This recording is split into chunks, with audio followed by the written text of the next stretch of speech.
Everybody, let me see if I can. I don't know if I can actually play this. Hold on a sec. Here.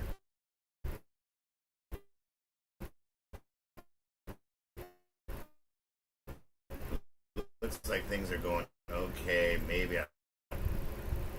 Uh-oh.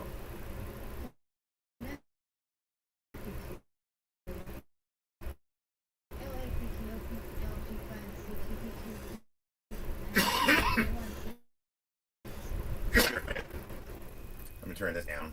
Welcome everybody. Welcome to Stoner Hound Show. We have a special show for you tonight, and this show will stay up so you can watch it later. So there will be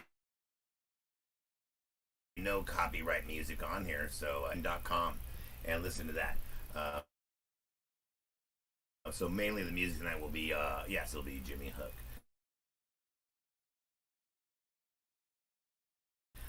Now I'm waiting for the theme song to start.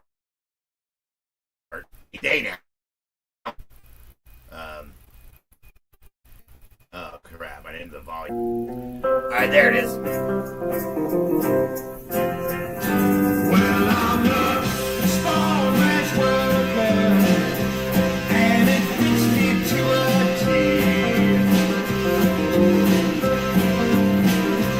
I'm a small ranch worker, and it fits me to a T.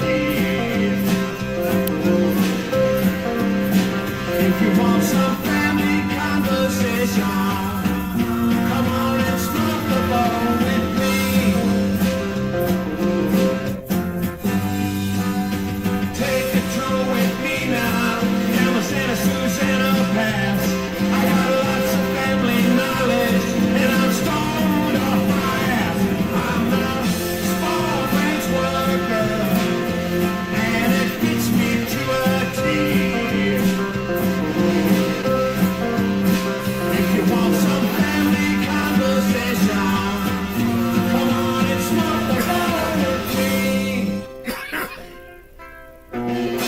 Stoner and Houten. All right. Oops. All right, what's going on, everybody? All right. What's going on, everybody? Stoner and Houten here. It's 5:05 p.m. here on, yes, Thursday, May 1st. Oh, my God, 2025. First of all, it's May 1st.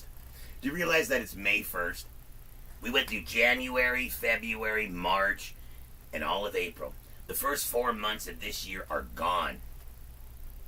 And now it's already May 1st. You know that this weekend is the Kentucky Derby. We're going to be doing a special giveaway here on the show. That if anybody here can pick the first three winners, first place, second place, first, second, or show. Is that how it goes? First, second, and show? No, I know a little bit about horse racing, not much. First, second, and show. That's how it goes, right?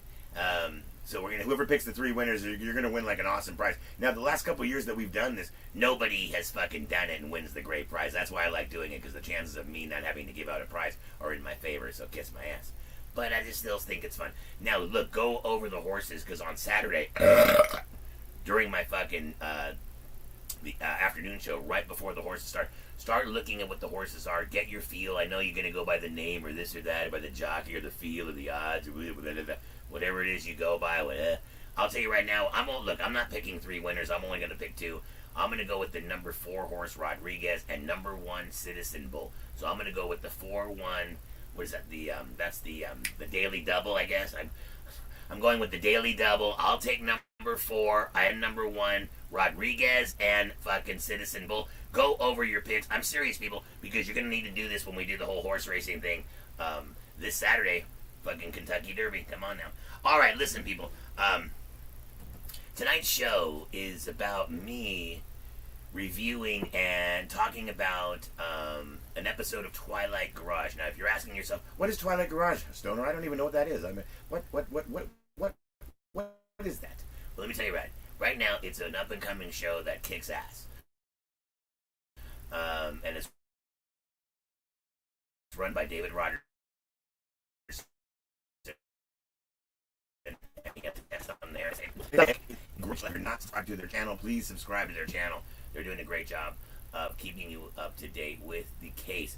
I know a lot of there's some other good, shows out there as well. Look, there's, you got Brian Davis over there at the TLBR radio. You got Paul Cass doing a great job over there, and his recent, interview with Anthony DeMaria, and can't think of the other guy's name, but the apprentice to JC bringing stuff. He's doing a great job over there, man.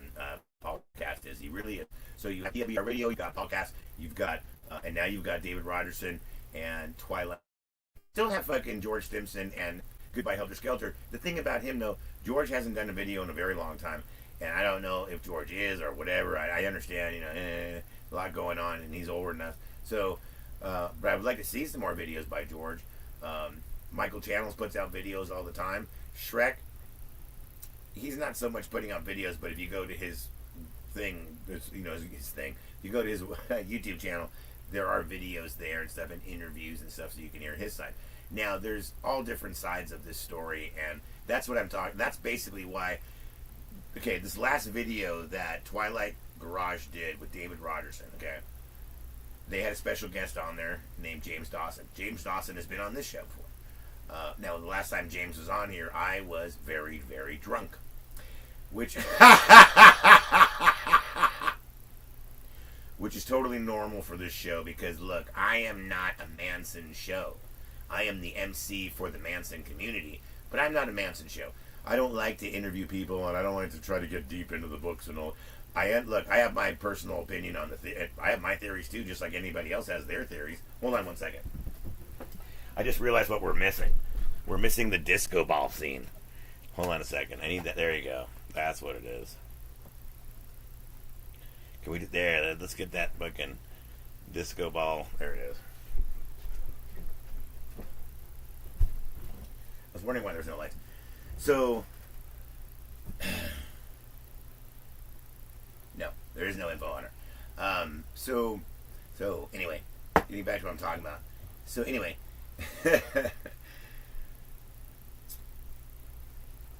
the interview with, so Jason Dawson, he's from Manson's archives, and he's been on here many times.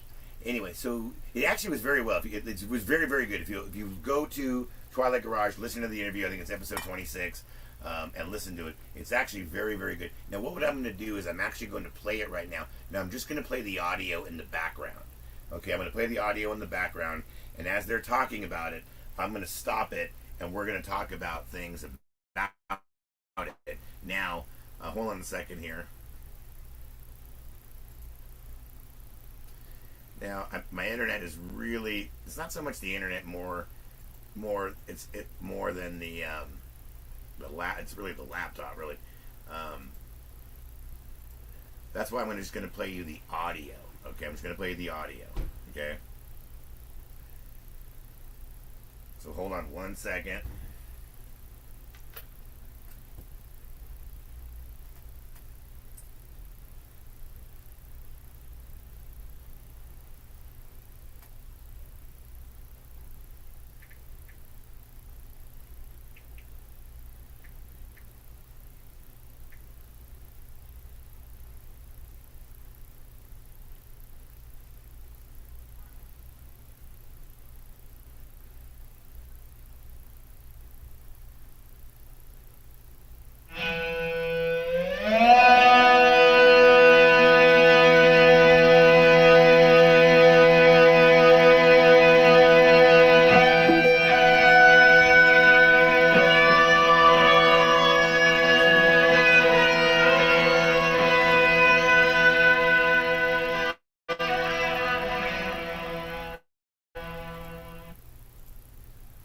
The Twighlight Garage podcast is brought to you by The Red Onion, the Bay Area's finest hamburgers, located at 11900 San Pablo Avenue in El Chorrito. Tell them Twighlight Garage sent you. Twilighters! I want to personally welcome you to this series without end. We're going to be covering Helter Skelter, the most famous true crime book of all times by Vincent Bugliosi and his wonderful ghostwriter, Kurt Gentry. There's so much to cover here. We're just going to keep it rocking. My great co-host, Casey Fields, and I. Thank you so much for sports. I tell us. We've got a great guest we're going to introduce in 1 second. First, it is just so fine to see you on the Brothership Connection here, Mr. Casey feels the big case. He has, I'm getting out the information because he's such a humble fellow. It's a very uncomfortable subject outside of the work he's actually doing, which is documenting something that is very near and dear to the hearts of Bay Area folks like myself, because there was a really scary string of child abductions, young girls that had been taken during this period of about 3 years, and Michaela Garrett was at the very heart of it. It just strikes fear, and he is covering the trial and writing a book on that, and that's all very adjacent to what we're doing here. Everyone we're going to be speaking with today has a book currently in the editing phase. Two of y'all have publishers. So we're not fucking around on here. We're very excited to have the most wonderful guest who I just have so much fun with, because I don't speak with Mr. James Dawson enough. Y'all might know him through the Manson Archive. Some of y'all know him simply as a Southern gentleman. Gentleman Jim Dawson is what we call him on here. Yes, he is. Because we love him, and man, I miss my folks so much.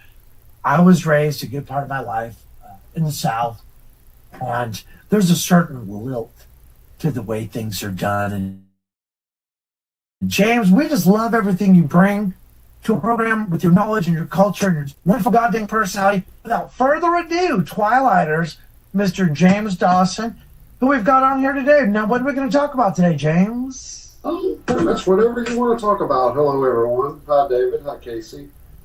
Our beautiful compatriot. The other thing with James, people always wonder, why do you have a South American potential despot in the making on your television program? Well, we like to point out that he's actually a wonderfully charitable, strong presence in his community that he's decided to make his own and embrace down there in Buenos Aires. And I think it's a wonderful, beautiful thing. And if you all get a chance, do some research. We'll put some links up for you and see if you can support some of his. All right, I'm going to stop that right there. First of all, I just want to let everyone know, hey, Thursday, May 1st, 2025. Now, you're listening to Twighlight Garage, David Rogerson with Casey Fields. They're interviewing James Dawson from Manson's archives. This is actually a very short interview, but they go across, they talk about some things that are rather interesting that when I heard it, I was like, you know what, this would be better if they went a little bit more in depth with it, and I'm going to go over that tonight. Now, if David Rogerson, if you're watching right now, you can click on the link. My internet's not the greatest, but I want to play this first. But if you have anything to say, and I can't get you into the actual room, you can still just comment inside the fucking inside the chat, because it's my internet. It's my laptop. My laptop is absolutely terrible, and I just need a better laptop. It's just not fast enough to keep up with the high-speed internet. So I'm not sure if I'm going to be able to have you in here, but I can. That's why I'm only playing the audio. Normally I'd be playing you the video of this, but I can't. So I'm only going to play you the audio. And if there's any problem with the sound or anything like that, or anything's going on, any kind of technical difficulties, let me know, and I'll do the best I can to try to fix it. But for right now, you're listening to the audio of Twighlight Garage last night, episode number 26, David Rogerson with James Dawson. And we're going to talk about a couple of these things. Hold on one second. Once I get it back online. Efforts, which were very... Yeah, real quick, we weren't even planning on talking about that, but James, at some point we would love to help you do some kind of, fundraiser or something for the hospital that you're putting together down there. So James is working on getting a pediatrics clinic together, which is the only one within 45 miles, I believe. Would not think in such an advanced city with such great knowledge and scientific awareness and education going on, that there would be a dearth of treatment for children's pediatrics. Like, are you what? How's that going, James?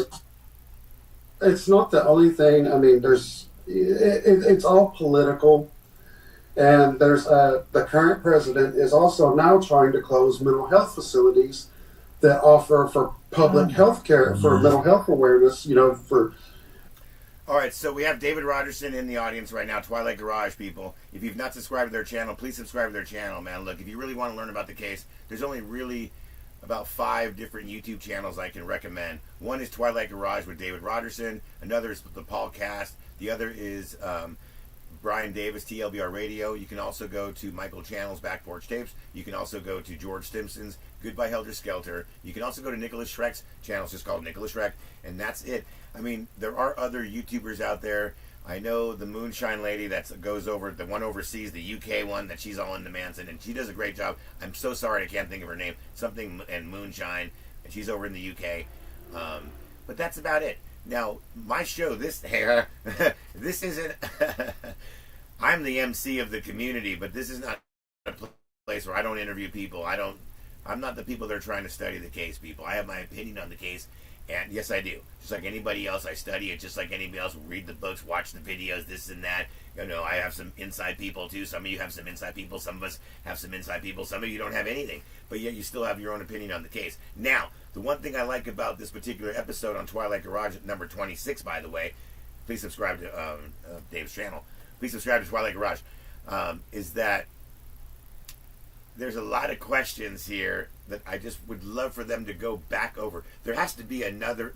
You got to do... What you need to do, Dave, honestly, is you got to do like a follow-up to this. And I'll explain... Okay, you're listening to the audio of Twighlight Garage, episode 26, just from a couple days ago. Okay, I can only play the audio. So let me just get back to it. And now I'll as we go on, I'm gonna let them speak, and then I'm gonna stop it, and then I'm gonna question what they're talking about. Here we go. Let's go. You're listening to Twilight Zone. Twilight Zone. Let me try it. Take two. Okay. Take two. Hi, Stoner right down here. You're listening to Twilight Garage with David Rogerson and Casey Fields. They are interviewing James Dawson from Manson's archives, and we're going to listen to what James has to say. We're going to stop it, and then we're going to question what they said to James, and that's where we're going to go with this. Let's do this. All right, here we go. So, James, we've kind of gone hard on Officer Burbridge, the third officer on the scene. What were your feelings with how all that, the initial stages of officers, arriving at the crime scene just prior to the media showing up? What's your take on all that? Well, first and foremost, these officers, I'm not really going to shit on them, but at the same time, these officers have never dealt with something like that they were dealing with on these 2 nights. And even if we look at the Tate residence, there was so much that was... Okay, right there, let me just say right there. What I think he's trying to say is the cops were kind of like the Keystone cops. Because you're right, how many fucking murder cases have they actually come across? How many of these guys actually had any experience in what they were doing? If you really think about it, look what happened in the OJ case and how many cops walked through Nicole's blood up and down that path. I know that path in Beverly Hills. I've been there, I've seen it. Look, they were very sloppy. Not everybody's like, hey, we gotta be clean, we gotta be this, we have to stay away, we have to keep everything cleansed. I want everyone stay back, we have to keep everything goddamn cleansed. And that just goes to show you, because they didn't do it in the OJ Nicole case, and then you go back fucking years before that, and then what he's talking about is that you're a cop, you're new on the fucking force, you're coming to a scene, you haven't seen shit like that. How do we know they didn't get queasy? How do we know they didn't get sick? Oh, God. I mean, look, if they've never seen or reported or done any kind of paperwork on a subject matter, on a murder on a scene how are they going to know how to respond or what to do? They're not. Now, I will say this. Compared to the OJ thing, I actually think the cops at Cielo Drive actually did a little bit better of a job. I actually think the cops at the OJ scene were more Keystone cops. And the cops at Cielo, even though they were new, and yes, they were Keystone cop-ish. Yeah. And you'd almost like the cops the cops at Cielo Drive still, they didn't walk through the blood. How come there's no fucking footprints of any of the cops walking around? They seem to miss the blood really good. It seems they really did a good job of tiptoeing around the blood. Except for Susan Atkins and her footprint, and we'll get to that later.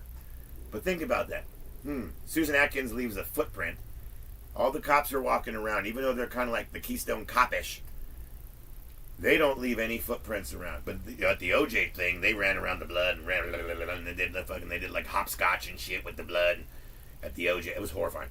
But look, I'm actually kind of impressed at some of the cops at Cielo Drive. It wasn't a lot. What I'm saying is I'm just surprised it wasn't a lot sloppier because they didn't know what they were doing. Now, with that said, let's continue. So much wrong. Mm-hmm. I mean, they're kicking the butt of the gun around the grips. Why would you kick the evidence? Nobody wanted. If you read the reports, nobody wanted to own up to. I mean, and I don't even understand where they were even. They were looking at the body, like for example, Sharon Tate. Right. They're looking at the body, but in the report, she's wearing pants, but she wasn't wearing pants with the body. I mean. So okay, if she's not wearing pants in the body, but someone's stupid enough to write pants, are we talking about that the LAPD were absolutely fucking idiots? I mean, come on. This goes past the Keystone Cop. This goes past fucking the Three Stooges. I mean, this is obviously you're an idiot. And if she did have a pair of pants on, where are those? What did you take? Would you take them home? What, are they in your collection now? Where are those pants? Where are the mysterious Sharon Tate pants? Yes, the pants an 8-month A woman who's 8 months pregnant is gonna look. I feel like I'm 8 months pregnant. I may even look it, but I've never been. You know, I've never. I know nothing about that. I have no kids. But if you're 8 months pregnant, I don't even know if you even want to wear pants. Honey, let's put a nice pair of Levi's on right now. Or you want to put a pair of something else, Sassoon or whatever it is, Gucci. I don't know, whatever the fuck. Look, just put a nice pair of tight Levi's on. That's what you want to wear when you're 8 months pregnant. No, look, we all know what. Look, we all know what Sharon was in. She's in the panties and the bra and the little nightie. She got her ex-boyfriend there. See, there's so many questions here that I just have that I want to talk. Let's just continue. We're going to continue. So let's continue. Listening to Twighlight Garage. David Rogerson with Casey Fields. They're interviewing James Dawson of Manson's archives. And they're just going over general helter-skelter stuff. And we're going to get into some stuff like that too. Cielo Drive, Making Manson. So let's continue. This is Twighlight Garage interviewing James Dawson. She was just laying there in bra, bikini, and That's right. so I mean I don't want to shit on them, but at the same time, they were doing a shitty job. Yeah. And some of that we talk about too, where, First of all, that's not shitting on somebody. Telling the truth is not shitting on somebody. If you want to talk about someone's character or the way they're doing their job at their fucking work, that's not shitting on somebody. Like, dude, you're just doing a bad job. Look, we hired you to do a job here, and all of a sudden, I'm like, for God's sakes, Jesus Christ, you can't do your job. That sounds like any fucking place of employment. So James Dawson shouldn't feel bad that he's shitting on the LAPD because they're young and they're not doing their job properly. Hey, man, that's just like in any other fucking place of employment. If you're not doing, you're going to get written up. Well, you know what, Mr. Fox, God damn it. We pay you to make all these deliveries, and for some odd reason, you can't remember where all these shops are to make the deliveries, and you're not making them on time. These shops need these parts. God damn it, these parts have to go out. Why am I yelling at the camera? But you understand what I'm saying? The car has to be built. And if I don't get the goddamn part, next thing I get written up, you're a fucking idiot, Mr. Fox. So there's no need. James doesn't have to apologize for the LAPD. Or anybody at your job, if you're not doing what you're supposed to be doing, that's where your boss steps up and says, hey, if you still want to fucking work here, then get your ass in gear. There you go. Next. in history it's not forgivable, but maybe in the moment you think about how tired and overwhelmed they were. Hey, maybe somebody's going through a divorce. Right. Maybe this is triggering war memories for somebody. Maybe these guys were Korean veterans.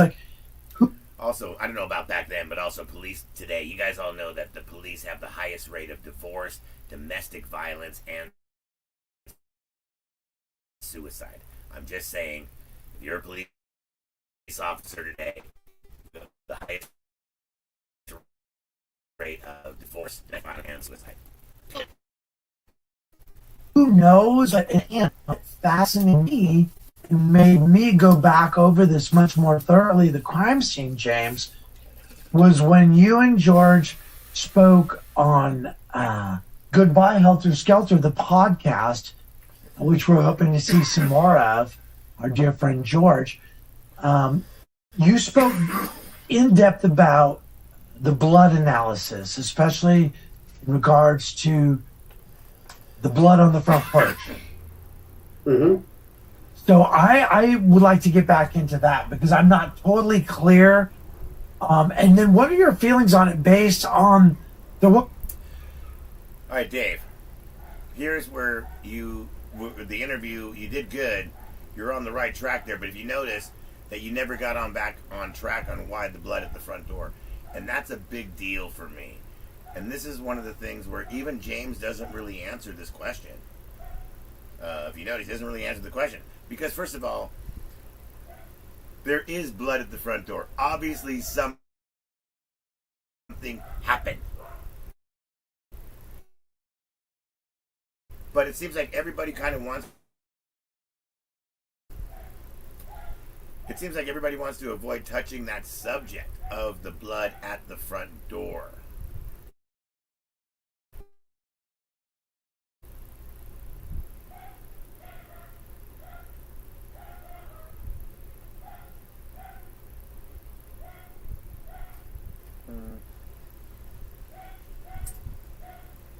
All right, we're going to continue with a little more of this. wasn't enough analysis, but you've been around this case long enough. What are your feelings about the origins of that blood?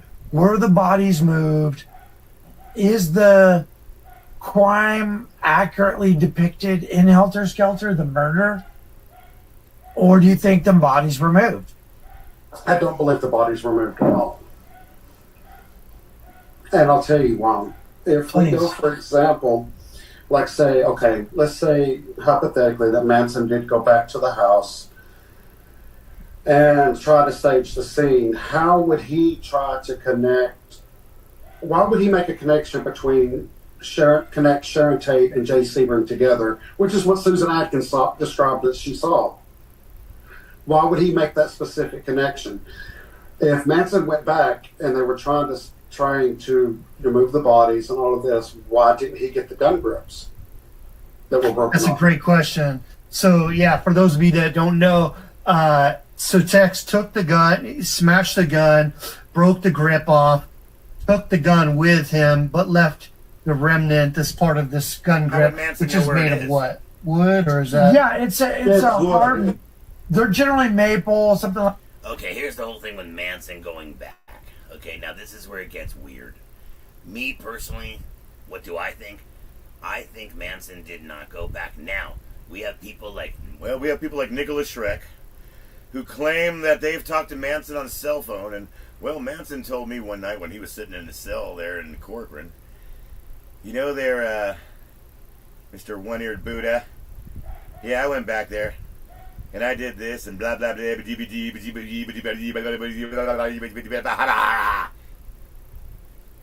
and he told him what he wanted to hear. Now, there's other people who said, no, Manson never went back. But then there's our people who said that Manson did go there. Now, here's the thing when it comes to Manson, and we'll get to this further with James Dawson, because James Dawson is right. Is Manson a pathological liar? Yes. Now, here's the thing about being a pathological liar. That would make you think that he's absolutely lying all the time. So, if he's a pathological liar and he's lying all the time, doesn't that mean that everything he just did with making Manson and all those tapes would be lies? Or are we saying that, no, he lies to everybody, except for John Michael Jones? I would never lie to you. I would never lie to you, John. You're my friend. You're my brother. You're my child. You are me. I never had a son. I need a son. John needs a father. I need a son. I would never lie to you, John. So that means all the tapes that John has, well, those are absolutely true because he would never lie to John. But he's a pathological liar and he would lie to everybody else. Even though George went to visit him over 200 times, Michael's visited him, Shrek has actually visited him, he's talked to all these people on the phone. Now I understand that he does tell you what you want to hear. How are we to sit here and think that he hasn't lied to every single person that he's talked to? I don't care if he's talking to George, and just because George's girlfriend is Sandy, and Sandy's her best friend is Manson, so we're supposed to believe, well, just because of that, well, he'd never lie to them. He'd never lie to George, well, because George has got Sandy. And why would Manson lie to George? Because he has Sandy. But he possibly could lie to Shrek, and he could lie to Mike, and he could lie to John Michael Jones, and he could lie to whoever else calls him. There's other people that have called him too, and there's other people that have written him too. They're not the only people that ever written to him. They're not the only people that ever talked to him. Now, they might be one of the few people who have actually gone to visit him. Very few people get to visit Manson. When George Stimson says he visited Manson over 200 times. Shrek has visited Manson. Michael Channels has visited Manson. This girl, Atwa Sunshine, that used to be a part of my chat room, she visited Manson. Let's see who else. I think Ben Garanke tried to visit Manson. It didn't work, and it never worked out. I think Jason Friedman tried to visit Manson. It never worked out, and fucking John Michael Jones was right there, and he took Jason Friedman to the front gate of Corcoran State Prison. Took him right to the front gate with some paperwork that he found on the internet that thought that they just went to the front gate, they're going to go in and... Dude, without going through the proper procedures that you need to go through. I've been to prison. I know how it works. You got to fill out a form. You got to get requested. I got to request you. You got to get on a list. They got to approve you. We got to do a background check on your ass. We're not just going to let you in. It's a fucking prison. What, la-di-da-di-da? What, you think you can go to the front gate and walk in with some paperwork? Dumbass Michael Jones. Listen, John, that was probably one... Listen, if you guys ever watched the fucking documentary that Jason made, please don't. It's called Manson's Bloodline. But if you ever watch that scene where John Michael Jones takes fucking Jason Freeman to the front gate of fucking Corcoran, it's such a setup. It's so sad. You feel bad for Jason. Like, you feel bad. Like, I mean, like, dude, John drops him in there just for the camera thing, just so they can get that shocking look like they didn't know, and they made him look like such a fucking fool. I mean, maybe, I don't know. I mean, maybe that's the way it was supposed to be, but man, come on, John. You know what I'm talking about. I know if you're watching, John. Listen. You set Jason up right there at the front gate of Corcoran with some goofy fucking paperwork, man. Go back and watch it. It's all in the video, man. Anyway, let's get back to what we're talking about. You're listening to Twighlight Garage with David Rogerson, and Casey Fields. They're interviewing James Dawson from Manson's archives. And we're talking about the night at Cielo. We're talking about Manson moving bodies and shit like that. I don't think Manson went back personally, even though other people will disagree and say he went back. Listen. What I'm actually amazed about with Cielo Drive is that there's only one footprint, and that's fucking Susan Atkins. If everybody went back, how can you move? Okay, look. First of all, we can't deny that there isn't blood. There's blood at the front door. That's a fact. No ifs, ands, or buts. The one thing about the blood at the front door, nobody wants to talk about that. And you guys didn't even talk about that in the episode at all. You brought it up, Dave, but you never went on with it. This is why you got to do another video of this. You just never went on with it. How did the blood... Obviously, there must have been an altercation at the front door, because you moved the body from the front door to the living room. I'm not saying that. All I'm saying is that there had to have been an altercation. No ifs, ands, or buts. The facts are there. The pictures are there. That's a fact. Because I know everybody... Well, we have to match things up.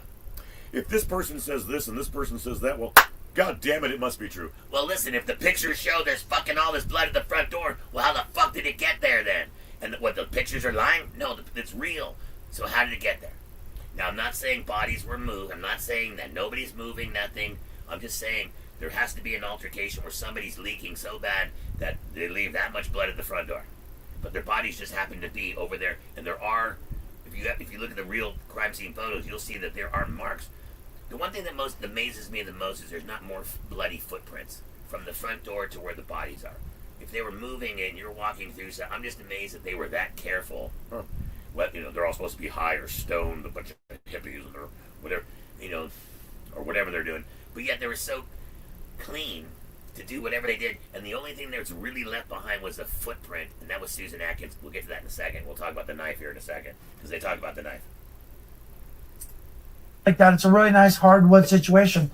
The high standard, what they call the bunt line, which is, as you know, when you do your homework, is a double 9 Longhorn 22 long rifle round.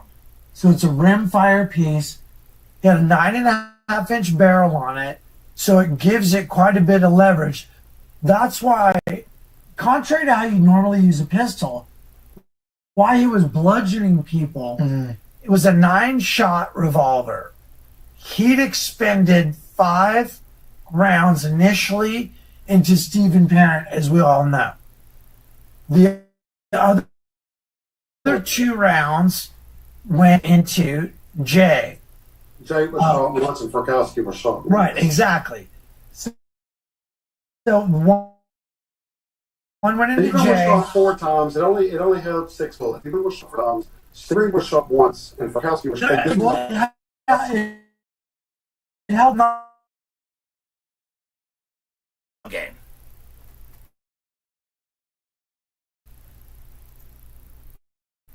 Here.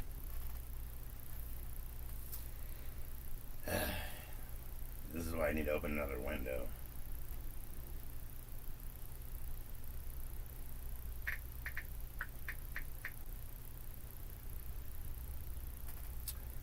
I'm gonna play you something.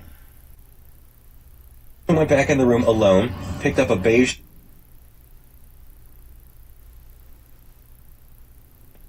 window of time that Tex and the girls went in there. Mrs. Cott heard in close Okay, I'm going to play you right now, Scott. Okay, I'm going to play you the coroner's reports. I'm going to play you the coroner's reports. Especially of Stephen Parent. Sequence, 3 or 4 gunshots, and she just went, oh, wonder what that was, and went back to bed. I've done this several times, walk up to these gates at this time, and sometimes there are some really disconcerting surprises. I've seen people kind of hiding in the bushes up here, like 3 and 4 people, really quite frightening people, just kind of waiting for us to leave so they could pay their private visit. Sometimes there are flowers left up here around that time.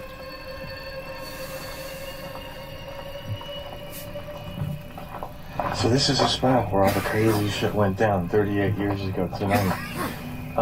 These are the gates to the new estate.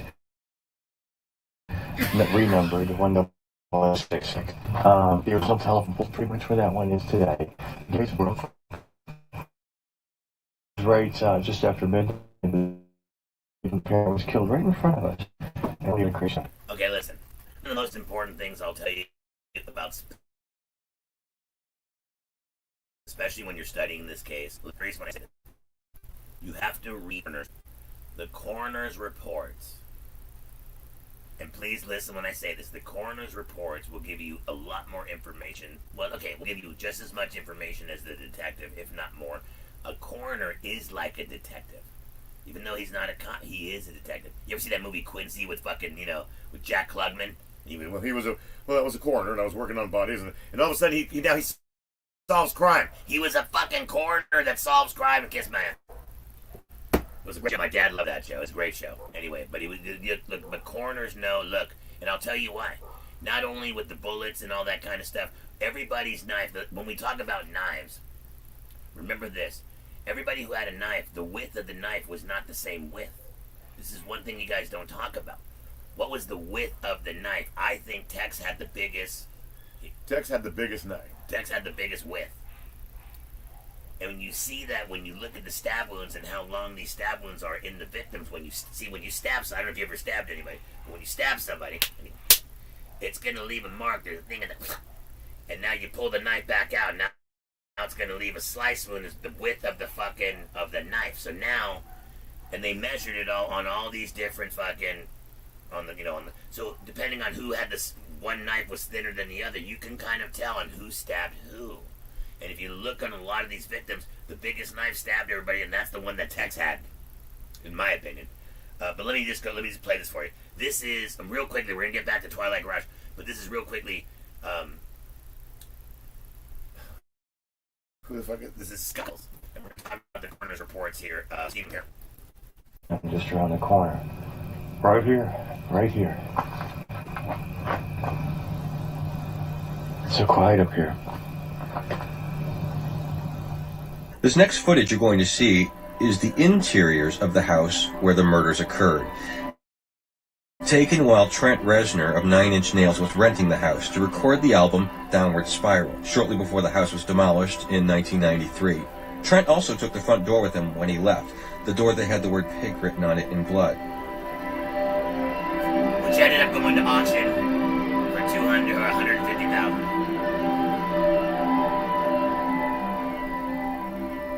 William Gerritsen was hired by Rudolph Altobelli to care for the house while he was gone. He was caring for the dogs in the guest house where he lived, and he took care of all the lawn duties. That night, he actually hitchhiked down to the Sunset Strip and bought some cigarettes and beer and came back up to the house on Cielo Drive. About 11:45 that night, an acquaintance of his named Stephen Parent had driven up to the house and offered to sell Gerritsen a clock radio. While he was in the guest house with Gerritsen, they plugged the radio in, set the time, which is how the police figured out what time about the murder occurred. And they had a beer, and during that time, Stephen Parent made one phone call to somebody that lived in the vicinity of Santa Monica Boulevard in Doheny. And that is where Stephen Parent was headed to when he left. Gerritsen didn't want the clock radio. Stephen Parent took the clock radio with him and took off. Had he left 2 minutes earlier, he probably would have made it out the gate, but he didn't. And he came face to face with Tex Watson, who held his hand up as he was pointing up to the gate and said, "Halt." Supposedly. And that's when it ended. Now he's interviewing the coroner. Stephen Parent was shot multiple times with a small caliber handgun. His ultimate cause of death was multiple gunshot wounds. He also suffered an incised wound on his left hand that was so deep it went to the bone, and at the same time cut his wristwatch completely off of his hand. It is believed to be that it was a defense wound. He put his hand up to ward off an attack. In addition to all of that, his toxicology screen was fairly unremarkable. He had a very small amount of alcohol in his system, 0.02%. Yeah, it's He just happened to be at the wrong place at the wrong time. Wrong trailer at the wrong Interesting time. to note that as you look through a lot of the documentation on the Sharon Tate murders and everybody who lost their lives that night, a lot of the documentation lists Stephen Parent, and only Stephen Parent. It's believed that the reason that is because he was the first victim encountered by law enforcement, so he became the anchor case, if you will, to this multiple murder investigation. Tex then removed the side screen window and crawled into the dining room. Allegedly.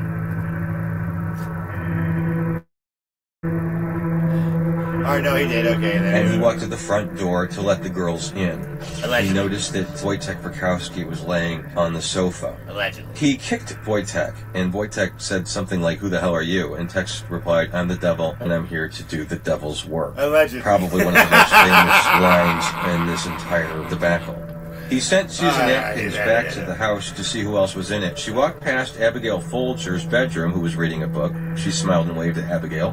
Abigail smiled and waved back. Then she walked back and found Sharon and Jay in the back room. Sharon laying on the bed, Jay Sebring sitting on the edge of the bed, just talking. So she came back into the main room, told Tex Watson what was going on. Tex said, "Go get the others," with a knife, and she brought them all back in. Tex told Susan Atkins to tie Wojtek Frykowski up with a towel, and she did the best she could do. They tied a rope around Sharon Tate and Jay Sebring's neck. When Jay Sebring objected to this, saying something like, "Can't you see she's pregnant?" Tex responded by shooting Jay, and when Jay fell to the ground, Tex began kicking him and stabbing him and stabbing him. Jay Sebring had 7 stab wounds and a gunshot wound. 3 of the stab wounds were possibly fatal. Final cause of death was exsanguination due to the multiple stab wounds. But the gunshot wound, there was an exit wound. The bullet had penetrated the body, but did not penetrate through the shirt, so the bullet was trapped in between the surface of the skin and the shirts. They were able to collect that important piece of evidence. His toxicology exam was also negative. There were no drugs He only has found. one gunshot wound. In addition to the stab wounds and the gunshot wound, Mr. Sebring appears to have also been physically assaulted as well, Because he attacked him. possibly as a result of repeated blows. It's because he attacked him, and this is where Anthony Di Mario wants you to understand that this is the part that people don't understand. This is why he has those defensive wounds on his hands, on his face, and his face was smashed in. Now, it's just a matter of when Tex shot him. Did Tex shoot him? Fuck yeah, Tex shot him. Fucking shot him once. It says right there in that report. You can look it up. 1 gunshot wound. I'm just reading it off what it says right there off the report, so don't yell at me. Okay? Now, that doesn't mean that Jay didn't defend her. Listen, if I'm with my friends, look, I'm just with whoever, and someone comes in and tries to rob us, I will defend and do what I can to help anyone out. And Jay, so no one can blame Jay for protecting a woman who's 8 months pregnant. Man, come on, I think we all would do that. I think I would have done that too. It's not Jay. She's not even my girlfriend. You know what I mean? Because, it's a woman, for God. I mean, kill me, but don't leave her, let her go. Never anyone would say that. Come on, man. So you can't blame Jay for, and that's the thing, you can't blame him for standing up and just kicking some ass, but nobody ever wanted to bring that up. Yeah, he did look. He did the best he could. He look, his woman was in trouble. He's 8 months pregnant. There's some weirdo tweaker standing over with a gun and knife who don't give a fuck. He acting all weird. He probably stinks. I mean, he fucking stinks. And then, next thing you know, he's like, fuck, I don't give a fuck. And then he just charges us like anybody would. It doesn't matter. Because, look, people, it's better to get your ass kicked and die like a man than back down like a fucking pussy.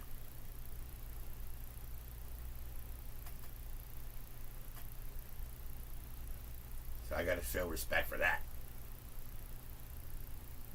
I'm gonna give Jay a lot of respect. Hey, man, do what you got to do, man. Fucking go out like a fucking man, man. Even though you may know that the opponent that you're going up against is bigger, stronger, faster, higher, more, all that kind of stuff. You got to go for it, man. Your adrenaline and everything takes over. It doesn't matter. So he did the best he could, respect, and that's it. Is he a hero? And I've said this before. Is he a hero? No, because heroes win. So he was very brave. Jay was very brave, man. He fucking was, dude. He did what any one of us would have done, and that's stand up for any of the women that were in there, especially the pregnant ones. And all of a sudden, people are fucking with him. It's, hey, man, don't fuck with them. He beat us up, fuck with us. I don't stab me, whatever. Just don't stab them. That's fucked up. So yes, I think we all would have done the same exact thing. So that's the whole thing. But nobody talks about that, and that's what Anthony D. Maria wants everyone to understand. And I understand he's trying to change the narrative of Jay's character. I totally get it. And there's nothing wrong with that. And he's actually right. The problem is that we've just been told something for so long that it's just, change the narrative now. People always look at everything as kind of being like a conspiracy theory, which is kind of fucked up. All right, anyway, I want to finish off with the coroner's report. Hold on real quickly. Possibly by kicking. A lot of what appears to be blunt force trauma to the face, contusions found in the nose, left upper and lower eyelids, in the lip area. There's a lot of swelling caused by repeated application of blunt force against the facial structure, breakage of the capillaries underneath the skin. Because of the tissue reaction, the swelling, etc., that was going on from the repeated applications of blunt force trauma, we know that the injuries were inflicted ante-mortem, in that they were done while Mr. Sebring was still alive. He's fighting, that's why. When Sebring got shot. Right, exactly. If those wounds are happening while Sebring's alive, that means he's fighting, dude. It's just like a boxer. He's just getting punched in the face, punched in the face, punched in the face, the fucking pain, the fucking pain, fucking face, the fucking pain. And that's what Tex was doing. Tex is a hardcore fucking 6'2", 200-pound tweaker who's been up for a fucking days, been on a run.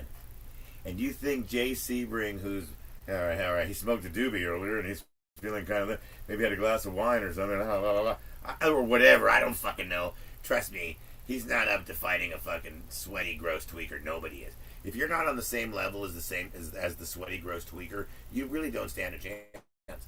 And I would actually bet my money, honestly, if I only had $20 left, and I only have $20 left, I would actually bet on the tweaker to beat anybody up, unless you're on the same level. The adrenaline is fucking people. And RT knows I'm right. The tweaker is at 2,050 RPMs, and he's real. And then you're bringing in someone in the ring who's, he just smoked a doobie, had a glass of wine, was thinking about possibly banging a fucking pregnant chick. No, I'm just kidding. Oh, God, that's fucked up to say. But anyway, you know what I'm saying, though. All right, let's get back to the show before I get in trouble. That's when all broke loose in the house. Wojtek Wachowski got loose and ran out the front door, and Tex tackled him and stabbed him and shot him. Right. Abigail Folger ran out the side door. Pat Krenwinkel chased her and tackled her. Maybe 40 feet away from Wojtek Wachowski. They just went out different exits of the house. That was pretty close. Pat recalls saying, "I'm already dead." And we're going to listen to the coroner's report here. This is the coroner's report. Wojtek Frykowski has the dubious distinction of being the victim who probably was the focus of most injuries. And the reason I think he was the focus of the most injuries is because he was the reason why they were there to begin with. If somebody rips you off, and you want to get back at the person that you want that rips you off. Now the problem is, you have all their friends in the way. Now the only way you're going to get to the person that you want, you got to smack around and kill the people that are their friends that are in the way. That's the problem. See? Now, I know exactly what a lot of you are saying. Where's the proof, Stoner? So you're just like, so after a couple beers, like a couple bong hits, now what? Okay, so now you're just going to make up allegations, make up theories. We have no receipts. We need to have receipts. God damn it, where are the receipts? Now listen, in the drug world, I'm sorry, man. Look, I'm not going to lie to you guys. I've bought in a lot of drugs. You don't think I've been on drugs? Fucking, you're probably thinking, well, he's probably on drugs now. I'm not on drugs now. If you guys think this is drugs, you're an idiot. Okay. I swear to God, if you think this is drugs, you're an idiot. Now, you can make an argument for the booze. I'll give you that. I'm not going to lie to you. Well, Stoner, we have another problem here. The glug, glug, glug, glug, glug. And look at you. And you like to drink a lot, and that's the problem. All right, I'll get... I'm not going to argue the booze. You're right. Okay. Marijuana's better. I get it. It's better. My liver's dying. Marijuana's good. Alcohol's bad. Marijuana's good. Beer's bad. Marijuana's good. You're bad. Marijuana's good. Alcohol bad. And it's like, kiss my ass. Yeah. I get it. I let people... Look, I understand. Okay, good. Can we go back to the Manson stuff? Alright, we're almost done. So listen. The thing about it is that the fucking coroner never actually said how many shots that fucking that Stephen Parent was shot. He said that Sebring was shot once, and that Vortek was shot twice. So that's 3 shots right there. And then even if he was... So if... Wait a minute. Hold on a sec. Think about that. If Jay Sebring was shot once, and we know that Vortek was shot twice, so that's 3 bullets. And there's 9 in there, right? So that means that there's, So we got 7, So if there's 9, and then take away 3, there you go. So how many shots exactly went into Parent? That's how many you'll know. And I think it was 4. Anyway, so... In the attacks at the Tate Polanski estate, suffered a total of 51 stab wounds. 51 stab wounds. 2 gunshot wounds. 2 gunshot wounds. And 13 lacerations. 13 lacerations. Think about that for 1 second. Vortek Verkowski suffered 51 stab wounds, 2 gunshot wounds, and 13 lacerations. Now, the 13 lacerations is what I want to talk about, because what does that mean? That means fighting, right? I mean, you son of a ghetto. That sounds more like defensive wounds, this and that. Wait a minute. So 13 lacerations, but they're not life-threatening, right? They're just lacerations. Something, the knife went across your skin, cut you open. I stabbed you a little bit. I caught you in the shoulder or whatever.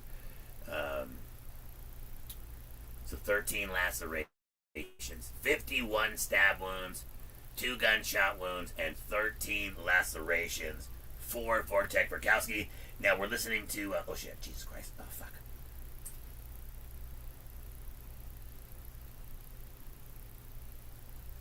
Porsche up for the very last time.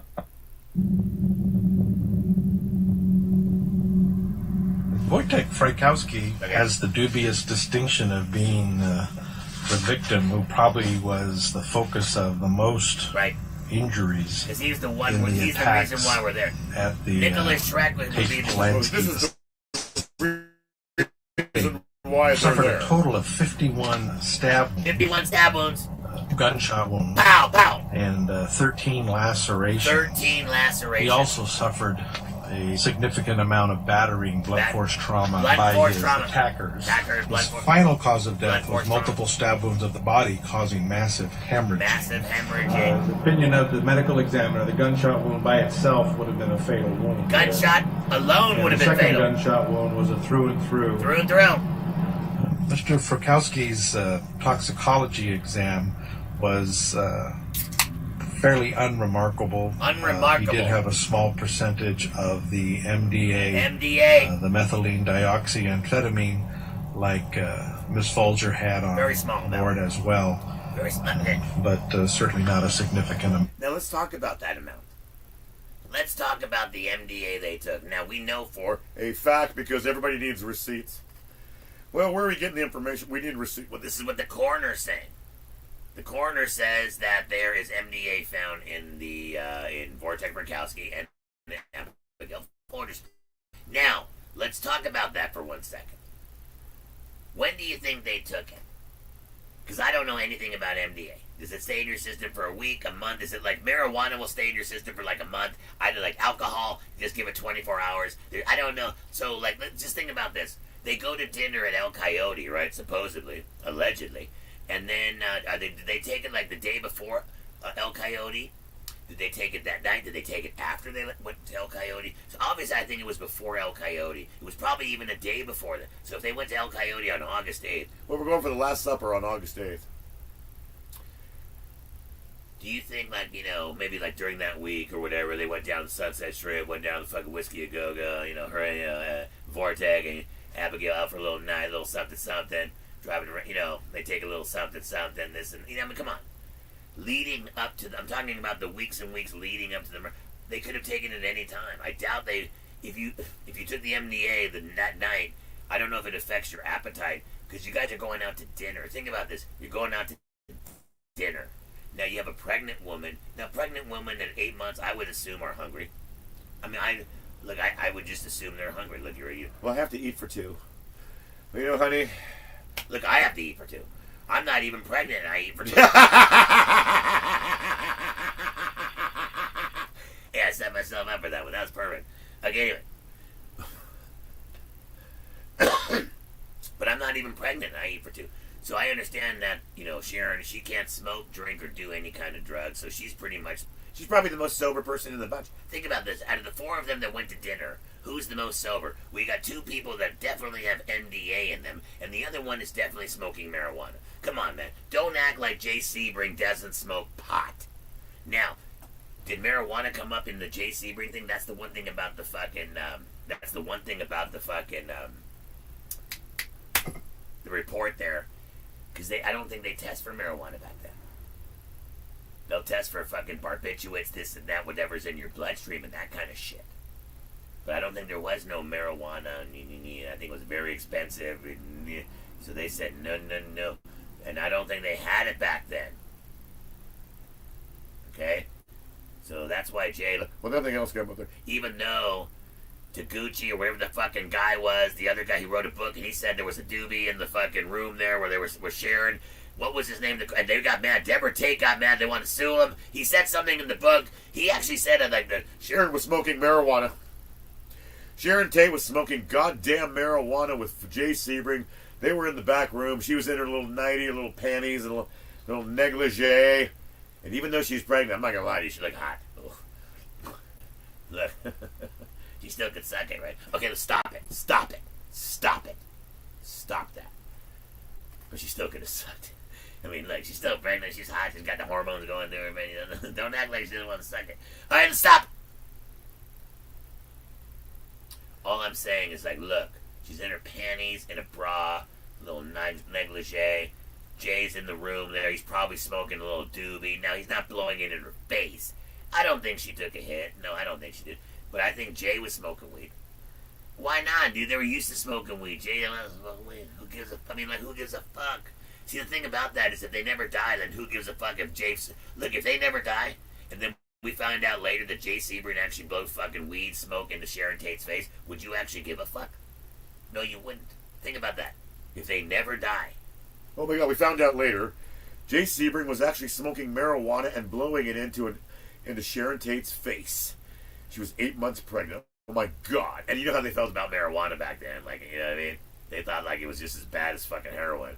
Like grade number 1 on the fucking whatever it is, the DEA list or well, it's marked as a level 1 drug. It's just as bad as cocaine, heroin, or whatever, or you know, the chicken sandwich at Popeyes. It's just as bad as that. I mean, it's horrible. I mean, like, dude, I'm telling you. Look, okay, we're not done. We're gonna get back to fucking Twighlight. Don't trip. I got nothing else to do. We're not done. Listen to this. Wow. Abigail Folger was stabbed 21 times. 21 times, Abigail. The face, the ear, the neck, the chest, the abdomen, the back, the right arm, the left arm, the hand. A lot of stab wounds. A lot of ferocity in her attack by virtue of the number of stab wounds and the placement of stab wounds, and that they're all over, as if there might have been a struggle. She might have fought her attackers and some. You know what? If you think about it, Abigail Folgers and Patricia Krenwinkel are the exact height, probably same height and weight. So if they actually got into an octagon and actually fought each other, it would actually be a fair fight. The only advantage is that fucking Krenwinkel had a fucking knife, and I think they already stabbed her. I think they already stabbed Abigail in the stomach, so she was already leaking. So she's leaking, and you've got like 8 pints of blood in your fucking stream. Fucking Abigail already lost about 1.5 pints. I'm slowing down. And so she starts running down the hallway, then the back door, then here comes Krenwinkel. Here comes, fucking Bigfoot, Chewbacca, whatever you want to call her. She comes running at her. Just imagine Chewbacca chasing you with a knife. Okay, anyway, that's fucked up. Anyway, so she goes out the back door, and they run back there. That is fucked up. And then they run out the back door, and next thing you know, and next thing you know, there you go. No, but sorry about that. It's all your fault, you son of a bitch. Okay. Her final cause of death was the stab wound of the aorta. Certainly multiple stab and defense wounds contributed to that, but the stab wound of the aorta was the fatal injury. Son of a bitch. Her toxicology screen was fairly clear, although it did come up with a small percentage of MDA, methylene dioxyamphetamine. Right. But you don't know when they took it. Sure. See, here's the thing. You don't know when they took it. When did Abigail and fucking Vortek take it? They could have taken it any time. They could have taken it like 3 days before they went to the Last Supper at fucking El Coyote. I don't know how long that stuff stays in your system. I don't know. I'm not a fucking doctor. I don't fucking work at Walmart next to the fucking, the pharmacy. So how would I know anything about anything? I don't. I know nothing. As a matter, look at for God's sakes, look at the show. Speaking of not knowing anything, here we go again, getting me in trouble. All right, let's get back to the show, because I'm totally forgetting what we're talking about.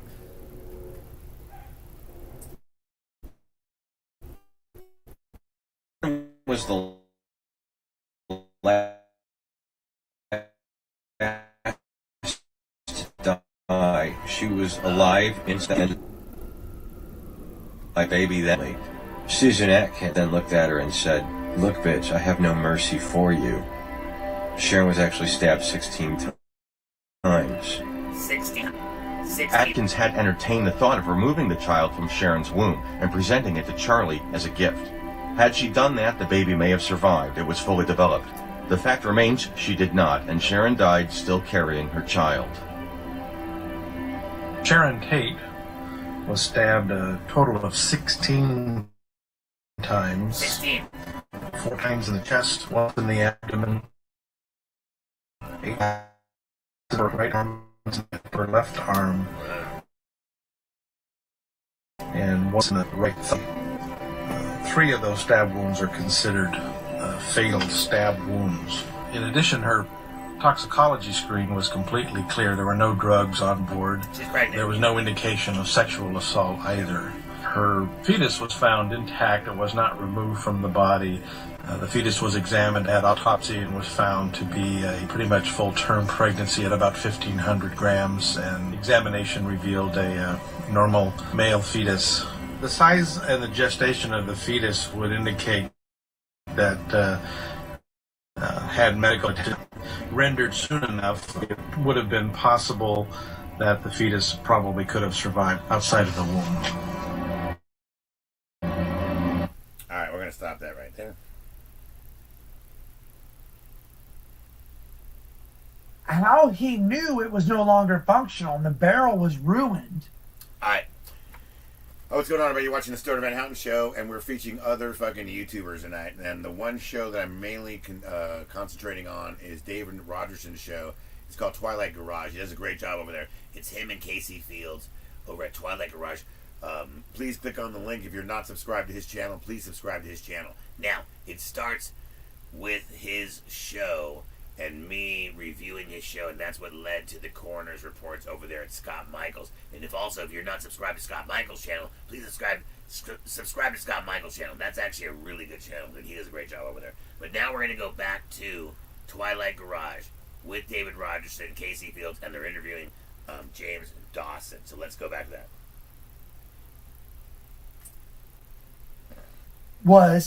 He had hit Frankowski after, you're right, he shot him once. Thank you for that clarification. shot him once because that's mentally, I don't know. Hiding. Yeah, what I believe happened with that is I'm not going to go into too much of it right now because you never know what's going to drop in the near future. I'll say sure. Oh, whoa. Okay. But here's the thing about that blood. That's the most important part. See, here's the thing is this is what goes back to talking about the blood at the front door. And some people, even Brian Davis has his own theory about, the blood theory too. And he doesn't, some people don't believe that Stephen Parent was killed first. And that it goes to that. So some people think that Stephen Parent was already in the back room and there was an altercation at the front door, possibly with Tex, Jay Sebring, and Sharon Tate at the front door. And then, while that's happening, here comes fucking Stephen Parent leaving and heading to and actually getting to his car. And then the girls say he's trying to leave, and that's why he literally backs into the fence. He's trying to get away, it doesn't work, and then all of a sudden, and that's what some people do believe. So that's the whole thing about that. Some people don't believe that Stephen Parent was killed first. And this is where it gets weird. Now, where's the evidence? Where's the receipts, Stoner? Stoner, God damn it, if you could just have one person collaborate with what you said, this and that, if one member of the Manson family could just do this, and then collaborate with that, and next thing you know, 1 and 1 makes 2, and here we go. Now listen. Let's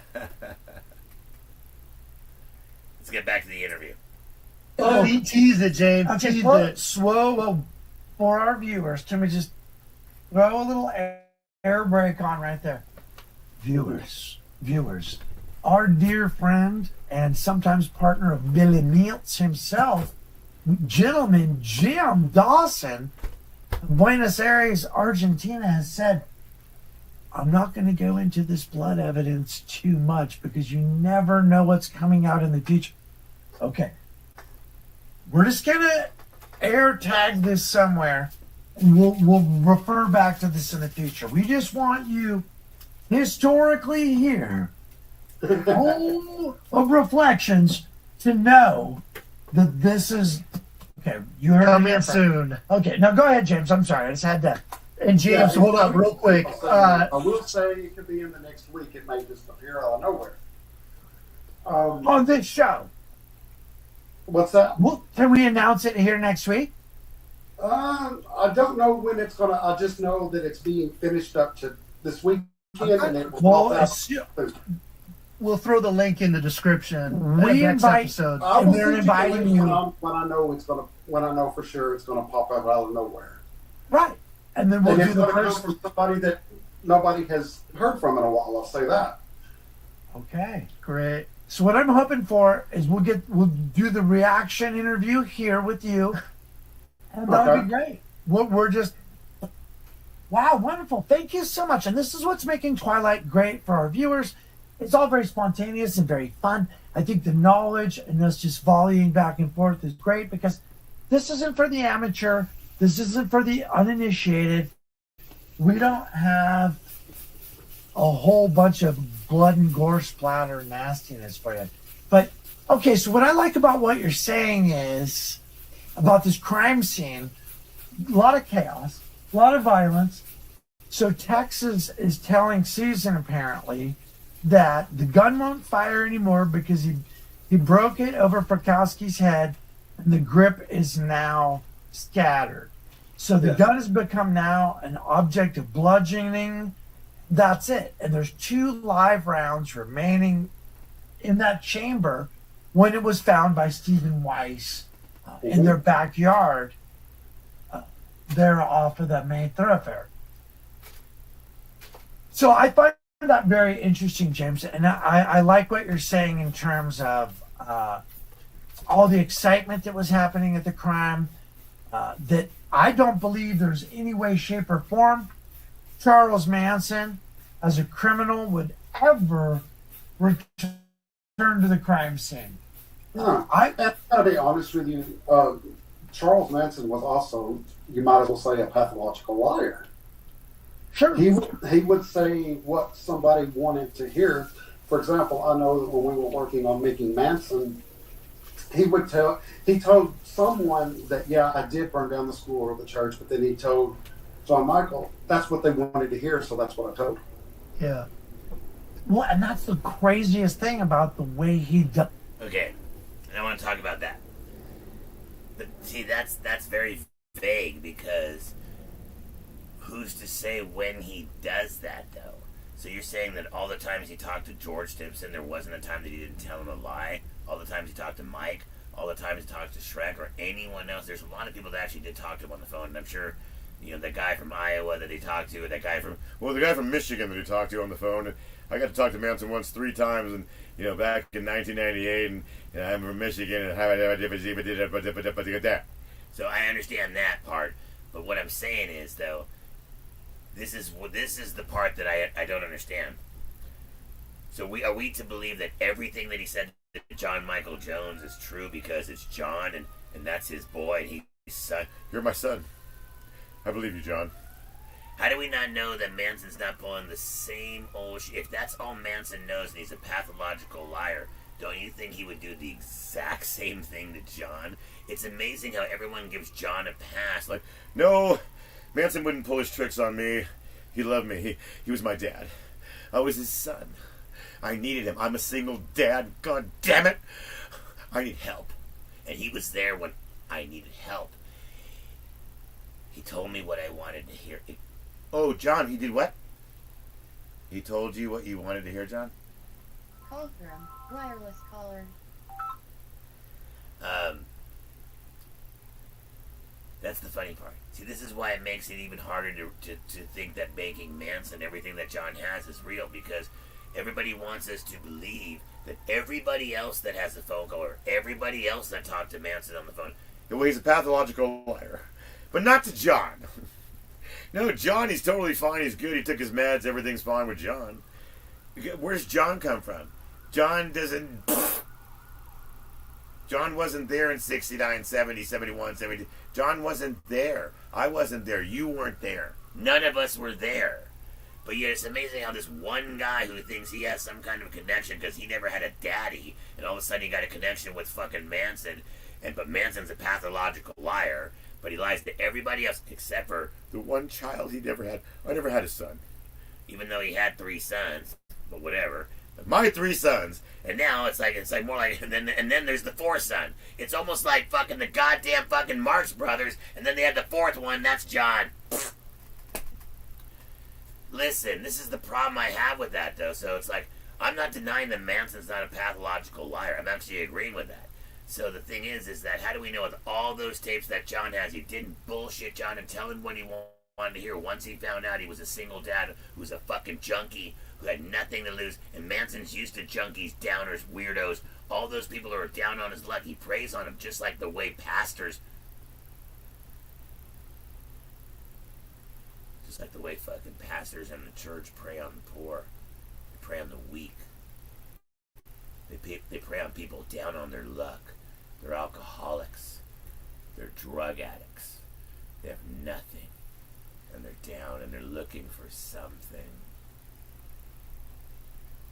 And that's where the wolves come in. You motherfuckers know what I'm talking about. That's where the wolves come in, man, and they fucking scoop you up. Look, it's kind of funny how people say the Manson girl should have escaped Spawn Ranch. Escape to where? Where do you want them to escape to? What, back to Venice Beach? Hey, let's leave Spawn Ranch and go back to Venice Beach. Those girls wouldn't last fucking a day on Venice Beach. They would be scooped up by another fucking wolf, and then he wouldn't be as famous as Manson. But it would be the same pretty much scenario, man. So it's like, escape to where? You got kicked out of your house. You can't go back. You're already homeless. But yeah, well, they should escape Spawn Ranch. The girls should have escaped. The only time you escape is when you're kidnapped. If you're never kidnapped, then there's no need to escape. Thing is, you were kicked out of your house because your parents didn't believe in your views and you didn't believe in your parents' views, so your dad got mad at you and kicked you out of the house. And then after that, you get in some trouble and then it gets blamed on somebody else. When really you have to look at everything, it goes back to the parents, people. In my opinion, and I'm talking about, I have no kids and I've never had kids and never will have kids. But everything goes back to the parents, man. Everything goes back to the parents, whether it's Diane Lake especially, and a lot of everything. Everything goes back to the parents. If you're going to allow your kids to do whatever you want to do, then you got to suffer the consequences with them. And I'm talking about a lot of that. Even what's his name's kid who died, that was into the devil and shit, fucking Anton LaVey. His kid, the way he, I'm not bullshitting, the way he let his kid live was not the way that you or me or anyone else, they didn't give a fuck, and that cost. I'm not going to get into that.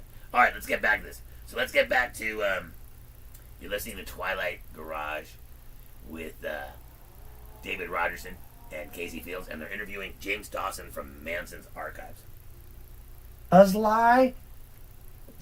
It's a childlike thing. So if someone is trying to say, well, Charlie told me this is how everything went down, how do you know that he's not? How do you know he's not lying? Right, yeah. You don't know. That's what I do is, and I found it if it lines up with the evidence, then it can be taken as truth. Like we know. That's bullshit. For example, you've got Lynette's book around. Oh God. We know that. Okay, that's not bullshit. That doesn't match up. That's irrelevant shit. It's my theory. That's just irrelevant shit that has nothing to do with the case. Look, in John Michael's thing in Making Manson talks about taking LSD and going to the fucking the Avalon Ballroom there in fucking San Francisco and seeing the Grateful Dead. Now that actually does match up with Lynette's story. Okay, good. It matches up good. So Sharon Tate was killed because Manson took some acid and went to Avalon Ballroom? See, the things that match up aren't irrelevant to anything that we're trying. That won't. Okay. Oh God. You know what? Lynette wrote about Manson and taking some acid, and he went to the Avalon Ballroom, and then all of a sudden Manson's talking about going to the Avalon Ballroom with John Michael Jones and taking some acid. Oh my God! It's real.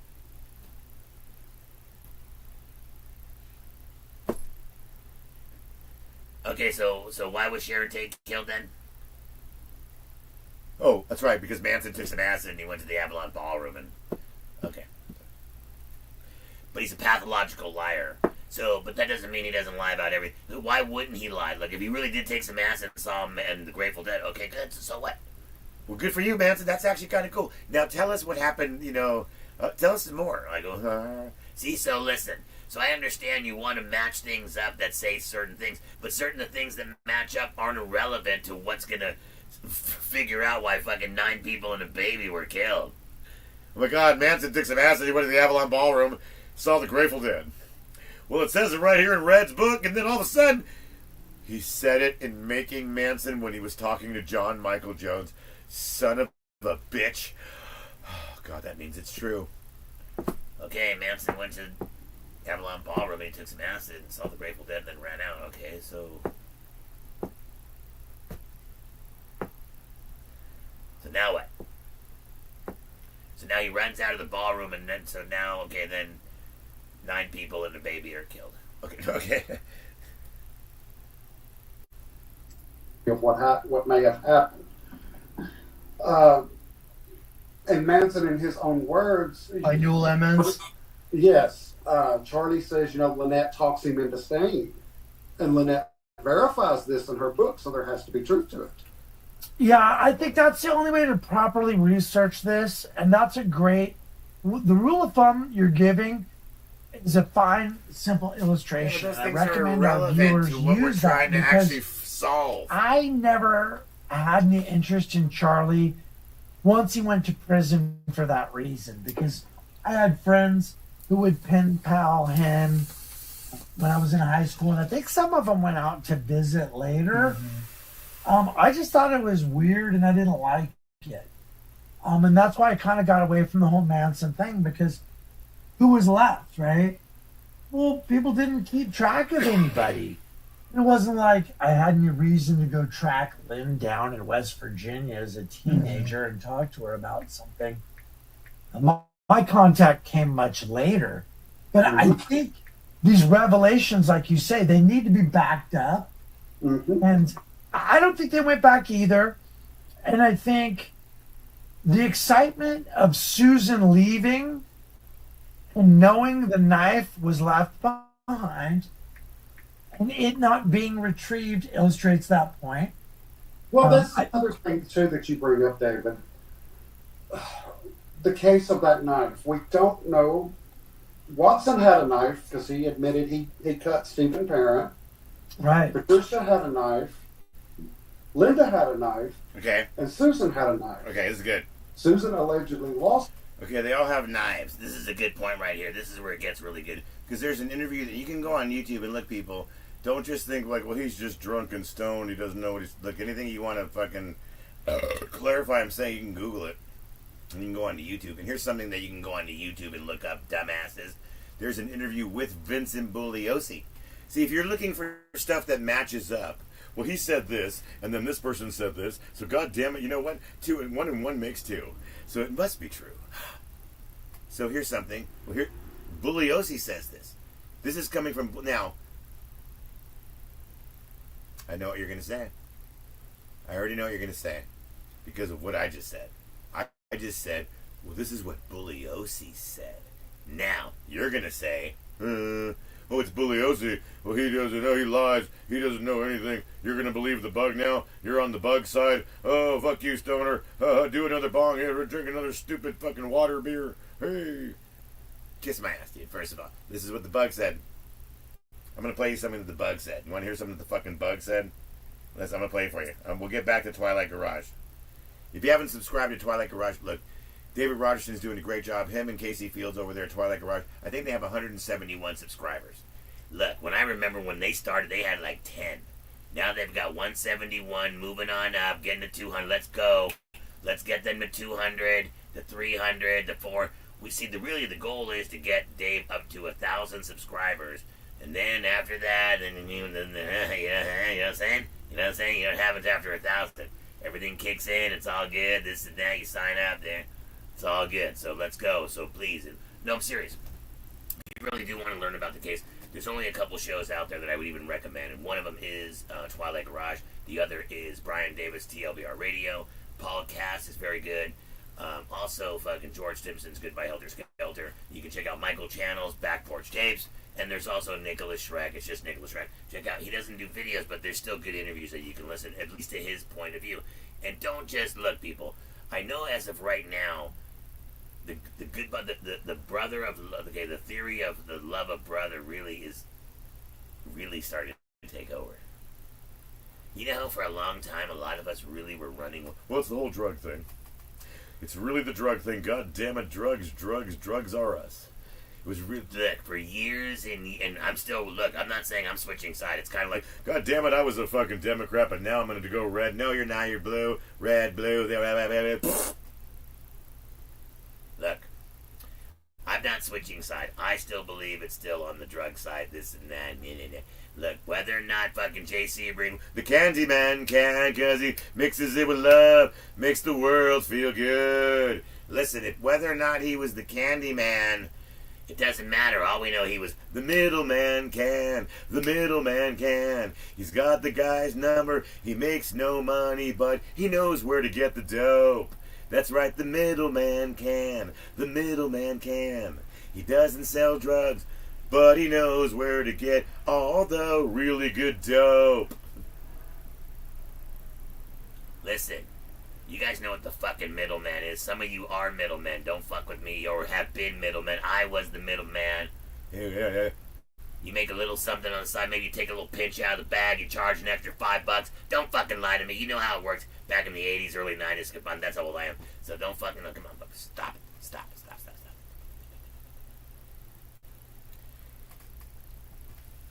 Now, if I can find it,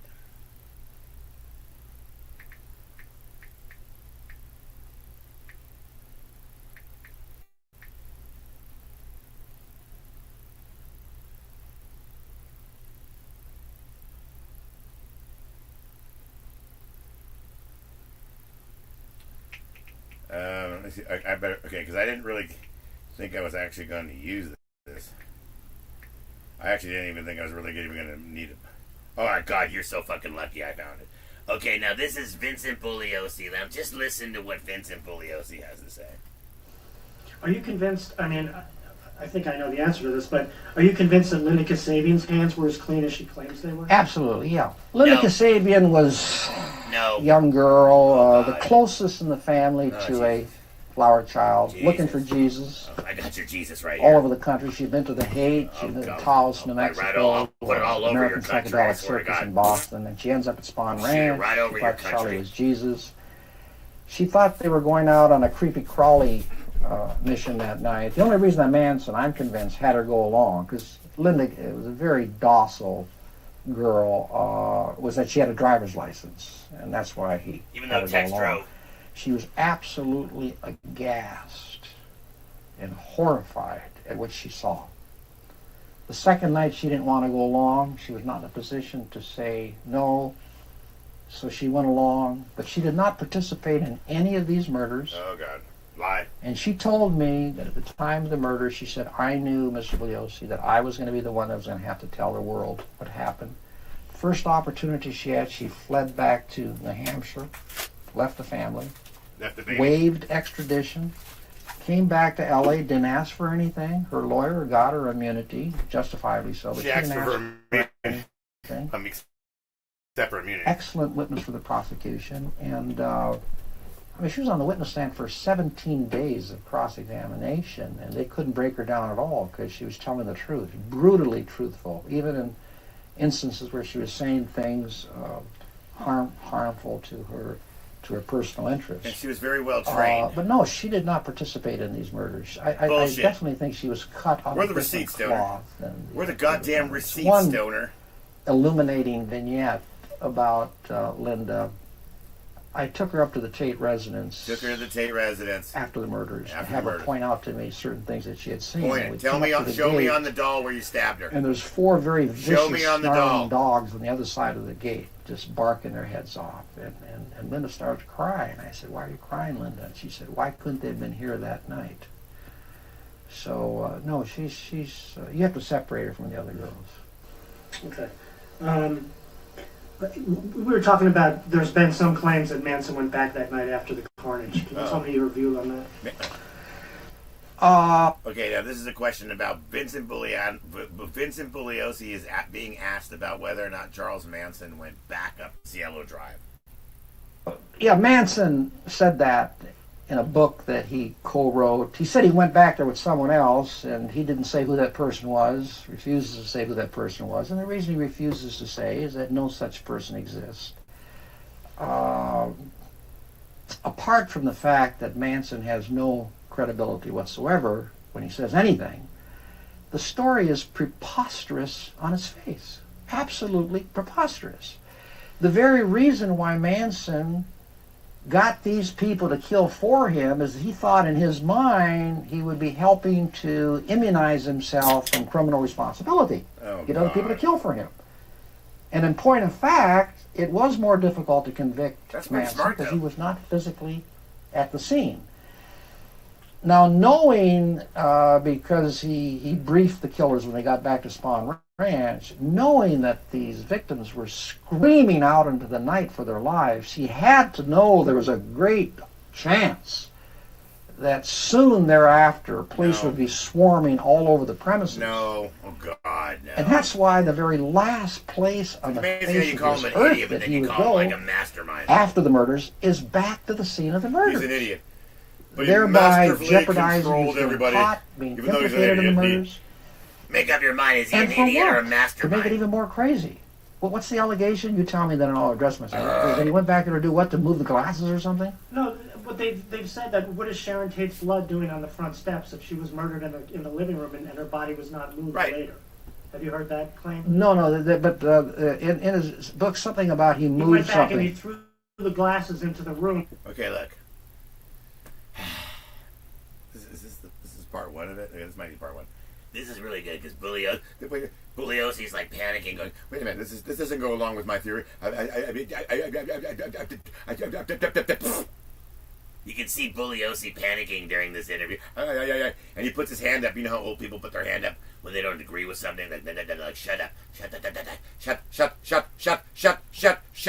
Shut. They put their hand up for some reason, just telling it. That's enough now, shut it. Okay. And Bugliosi's doing the same exact shit right here. Let's just rewind it a little bit. After the murders is back to the scene of the murders. thereby jeopardizing his getting caught, being implicated in the murders. And for what? To make it even more crazy. Well, what's the allegation? You tell me, then I'll address myself. That he went back there to do what? To move the glasses or something? No, but they've said that what is Sharon Tate's blood doing on the front steps if she was murdered in the living room and her body was not moved later? Have you heard that claim? No, but in his book, something about he moved He went back something. and he threw the glasses into the room to throw off the police, didn't he? Yeah. Well, how does that throw off the police? How does it throw off the police? It's crazy. But notice he still ignored the question about the blood on the front porch. I would have questioned Bugliosi about the blood on the front porch because I don't think Bugliosi ever brings this up. So that's the whole thing. It's like, well, what about the blood on the front porch? It's kind of one of the topics that people. Now I know we have like this mysterious thing coming out later though about the blood reports and about what the blood on the front porch. Now I know that Brian Davis has actually already done this, and I know he's deleted a lot of his videos, but there was a good video that he had on his channel. He had it was called like a bloodline or map line, like some kind of blood map line that he came up with. And it wasn't too bad, but there were some questions, a couple holes. Not too bad, but in general, it wasn't too far-fetched. Because some people just don't believe that Stephen Parent was killed first. Now, with that said, let's go back to this interview here with Bugliosi. I think there's another part to it. He's going to risk getting caught, and the whole purpose of his not going there was not because he's a Himmler type who apparently fainted when he was at Auschwitz. No, Manson was capable of killing. He shot lots of Papa, left him for dead, participated in the murder of Shorty Shea. No, he had them go there so they would be responsible, and he thought that maybe he could insulate himself. He's going to go back there to move some glasses or insert some glasses at the murder scene. It's crazy. I reject it completely out of hand.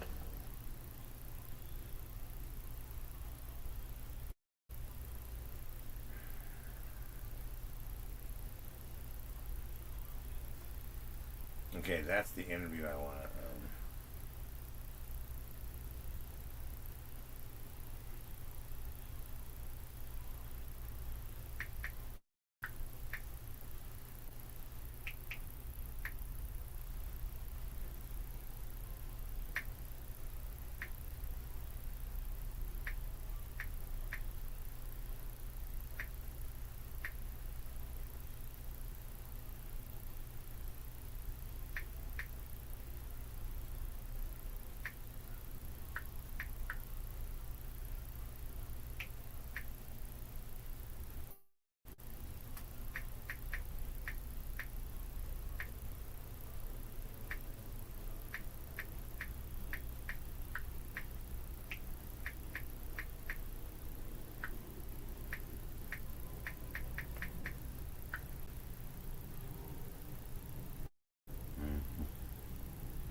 To be there's another part. Okay, there's another part of this.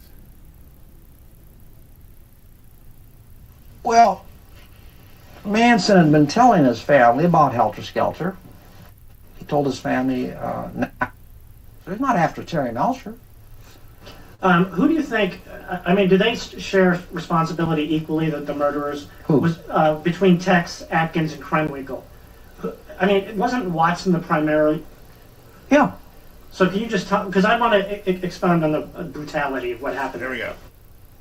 Krenwinkel, the main person she killed, she may have participated in a couple others, but the main person, no question, was Abigail Folger. Chased her out to the front lawn. Watson. They got into a little fight. Was stabbing everyone. Watson stabs everybody. With the exception, he claimed early on, of Sharon Tate. But then in a later book, he admits stabbing Sharon Tate. So Watson was the main killer.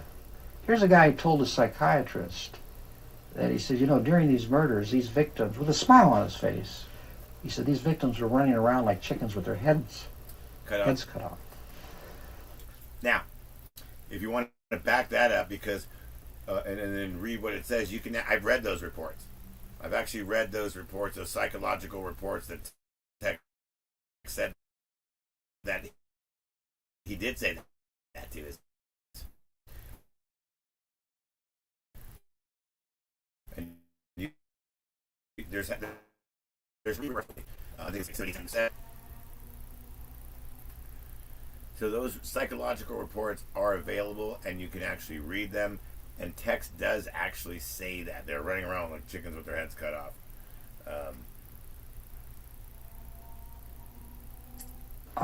No, there's no question about Watson.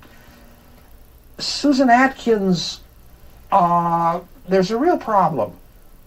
Whether I can't be 100% sure that she stabbed anyone. Right. Susan Atkins, when she was cooperating with me, told me right to my face. Right to his face. That Sharon Tate said to her, "Please let me live so I can have my baby." Okay. And Sadie told me that illegal. she told poor Sharon, "Look, bitch, I don't have any mercy on you. You're going to die." That's okay, and that's not illegal. Is that illegal? Is that illegal? Okay, I guess that's kind of illegal in a way. If I tell you, if you say, "Okay, Stoner, let me live," and I say, "I don't give a fuck, motherfucker, you're gonna die tonight." So okay, so that's a threat. So that's what right there she does. That's so how illegal is that right there? That's illegal, right? If you say to me, "Stoner," and I said, "No, you're gonna fucking die. You're not leaving my fucking trailer. You're gonna fucking die right now." Well, that sounds like a goddamn threat. And son of a goddamn it. So you're making a threat? That's a threat, right? Now, you have to understand the law is in '69. It's not 2025, people. And this is one of those things you have to take in consideration when talking about the Manson family. And back then in the '60s, you have to remember the laws back then. Everything was different back then, so you have to take that all into consideration when talking about them. Because I think a lot of people, this is the problem with a lot of people, is they confuse today's laws and times, and then when they talk about the past, they use today's laws and times, and then when they're talking about the past, no. You have to remember that this is the way it was. Dude, a joint back then in '69 will get you a year in prison, so kiss my ass. So, okay. We're going to continue with Bugliosi. And he's talking about Susan Atkins. He's not even sure she even stabbed anybody. I called her to the grand jury the following day. But then in a later book, he admits stabbing Sharon Tate. So Watson was the main killer. Here's a guy who told a psychiatrist that he said, during these murders, these victims, with a smile on his face, he said these victims were running around like chickens with their heads cut off. No, there's no question about Watson. Susan Atkins, there's a real problem. Whether I can't be 100% sure that she stabbed anyone. Bugliosi can't be sure. Susan Atkins, when she was cooperating with me, told me right to my face. When she was cooperating. That Sharon Tate said to her, "Please let me live so I can have my baby." Right. And Sadie told me that she told poor Sharon, "Look, bitch, I don't have any mercy on you. You're going to die." Right. But then I called her to the grand jury the following day, and she wouldn't say that she stabbed Sharon Tate. And in subsequent years, she's been... Okay, why is that? That's another thing right there, David Rogerson. You should talk with James Dawson about. Why is that? What was it? What did Manson say? What was it? Was it the fucking attorney? Was it the mob? Was it something? You know what I mean? Is it one of those things? Is it one? Does it go deep like that? Dun dun dun dun dun dun dun dun dun dun dun. I don't know why I'm doing Mission Impossible, but whatever. That's the only thing that just came to my mind right there. I was gonna do Hawaii 5-0, but I actually thought that would be inappropriate, so I actually went with more Mission Impossible. But anyway, why isn't everyone want to talk about that? Why do we? Let's talk about that. Well, she came right to me and she said, God damn it, I stabbed her. I fucking stabbed her right in the fucking stomach. I stabbed her. I stabbed the baby. I fucking stabbed everybody. Fuck, I'll stab you. Stab me. Stab you. I'll stab both of us. I'll stab you. Stab me. I don't give a fuck. And then the next day she came in. I didn't stab anybody. I didn't stab anybody. I didn't stab her. I didn't stab the baby. I didn't stab nobody. I don't stab. I don't even know how to spell the word stab. I didn't stab anybody. No, I didn't stab nobody. Nope. I'm a good person. I don't stab people. So, not me, because I have. No. But I'm talking about Susan Atkins. So just imagine if I'm Susan Atkins. We actually have the same mustache.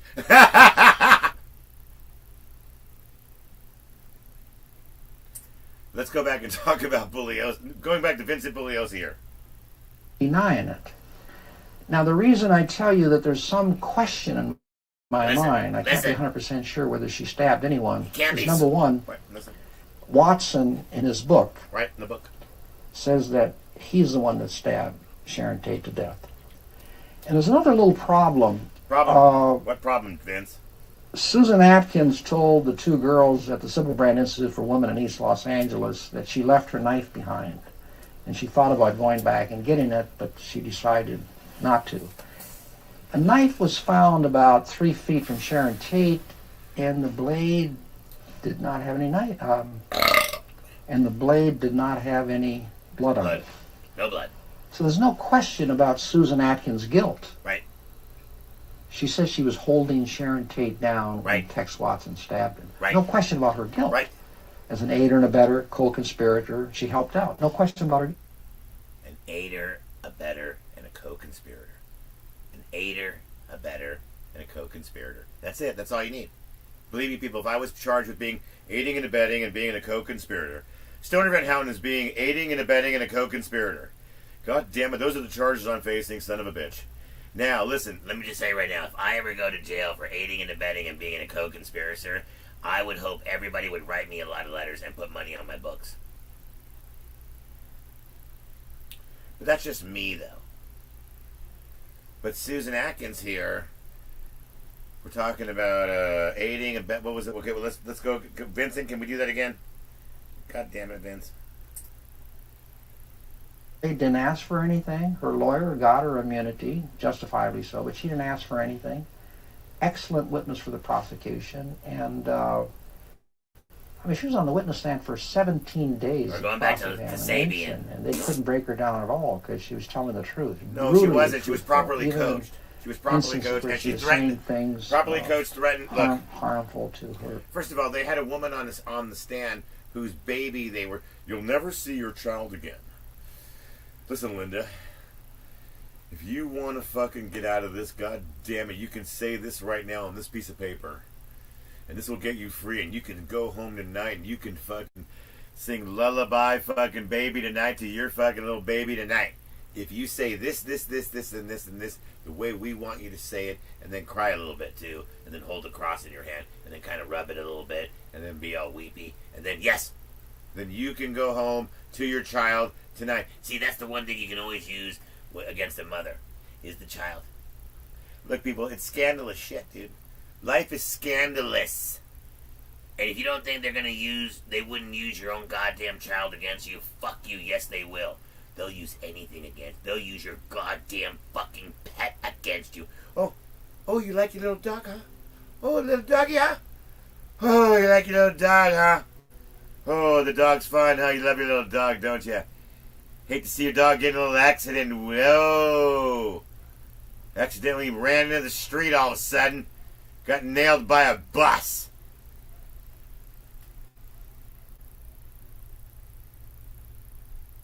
Yeah. Uh-huh. Hate for that to happen, huh? Okay.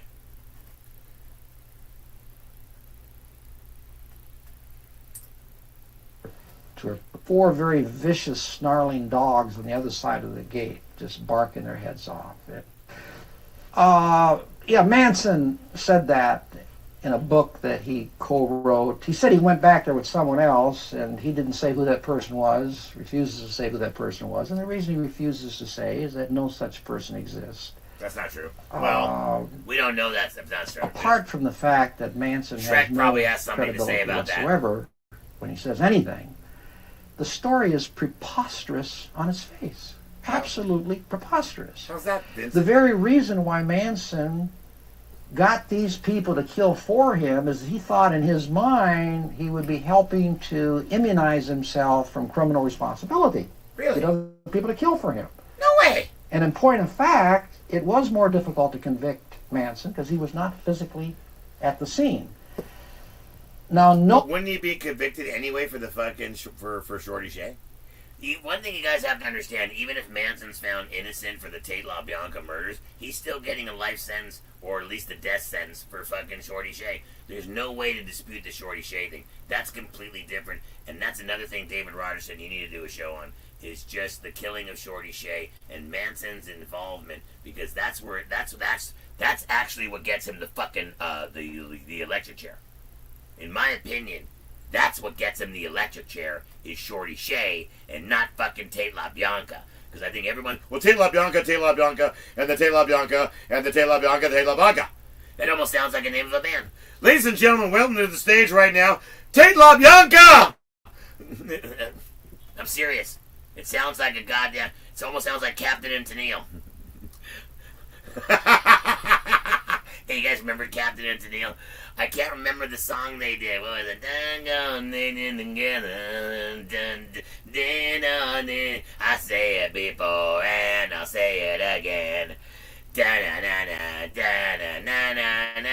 So stop, cause I'm really drunk now. Stop, I don't know what I'm singing. Hey, Bully O.C. Okay, let's get back to him. Okay. Knowing, because he briefed the killers when they got back to Spawn Ranch, knowing that these victims were screaming out into the night for their lives, he had to know there was a great chance that soon thereafter meant, and little Paul took off. He fled. He didn't want to have anything to do with it.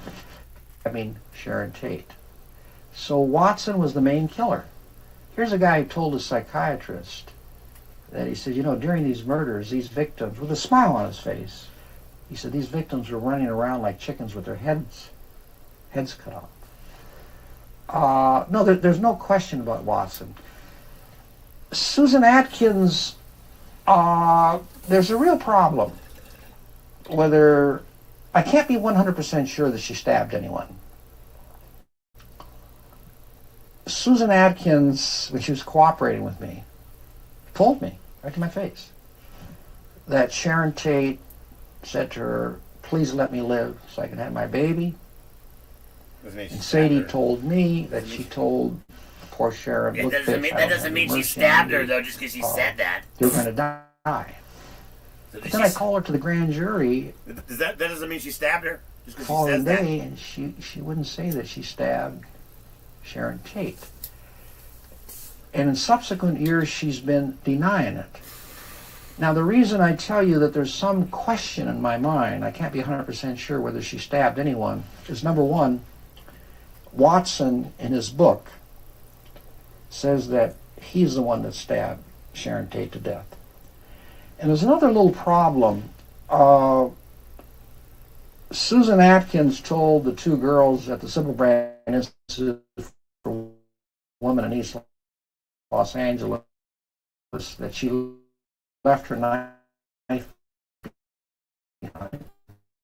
And she thought of going to get it, but she in the air, look, bitch, I don't have any mercy on you. You're going to die. But then I called her to the grand jury the following day, and she wouldn't say that she stabbed Sharon Tate. And in subsequent years, she's been denying it. Now, the reason I tell you that there's some question in my mind, I can't be 100% sure whether she stabbed anyone, is number one, Watson, in his book, says that he's the one that stabbed Sharon Tate to death. And there's another little problem. Susan Atkins told the two girls at the Sybil Brand Institute for Women in East Los Angeles that she left her knife behind. And she thought about going back and getting it, but she decided not to. A knife was found about 3 feet from Sharon Tate, and the blade did not have any blood on it. So there's no question about Susan Atkins' guilt.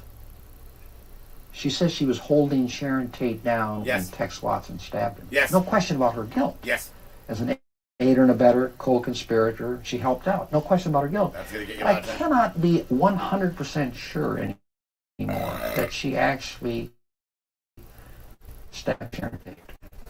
Are you convinced, I mean, I think I know the answer to this, but are you convinced that Linda Kasabian's hands were as clean as she claims they were? Absolutely, yeah. Linda Kasabian. Right. All right, I'm going to go back to I'm going to go back to Twighlight Garage. Lost her knife. Then there's a whole different story that it was Patricia that went and got the knife. And Manson, in his own words, I knew MS. Yes, Charlie says, Lynette talks him into staying, and Lynette verifies this in her book, so there has to be truth to it. Of course. Yeah, I think that's the only way to properly research this, and that's a great. The rule of thumb you're giving.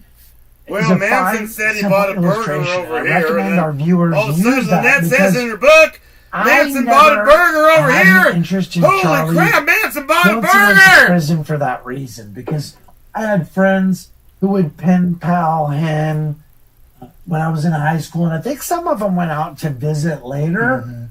I just thought it was weird, and I didn't like it. And that's why I kind of got away from the whole Manson thing because who was left, right? Well, people didn't keep trying. It wasn't like I had to use the term down in West Virginia as a teenager and talk to her about something. Everybody wants receipts. My contact came much later.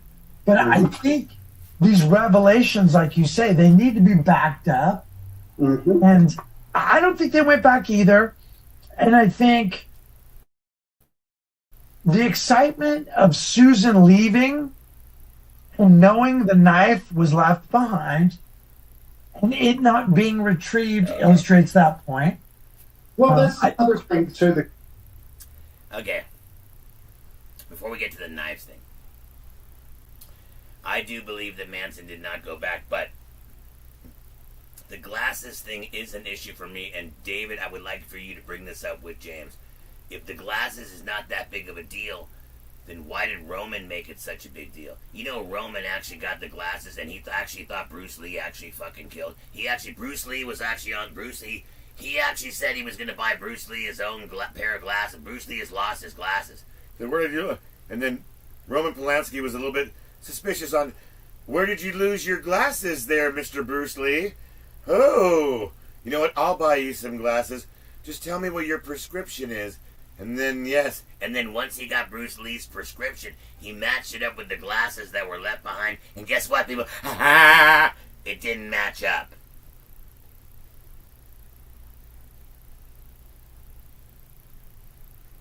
Didn't fucking match up. So fucking guess what, Mr. Karate Chop? Mr. fucking Enter the Dragon.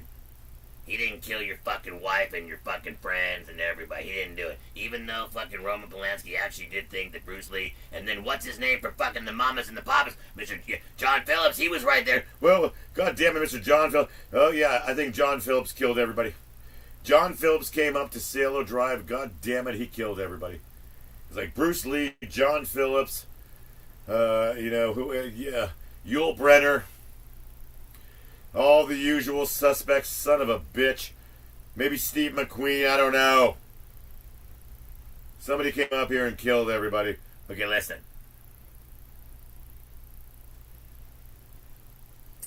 You bring up, David, the case of that knife. We don't know. Watson had a knife because he admitted he cut Stephen Parent. Right. Patricia had a knife. Right.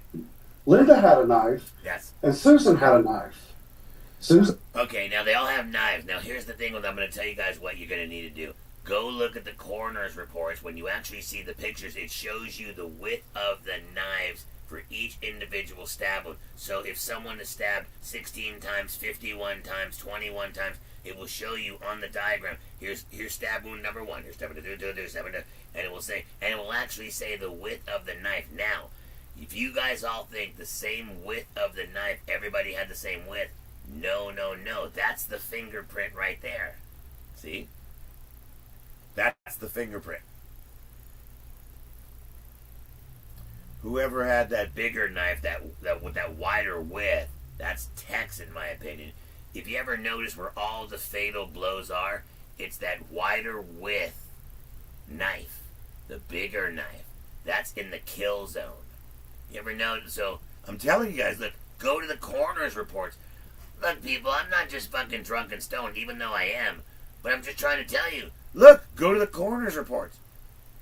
Look at the. I mean, I know it might maybe it's hard for somebody to I can't read that, Stoner.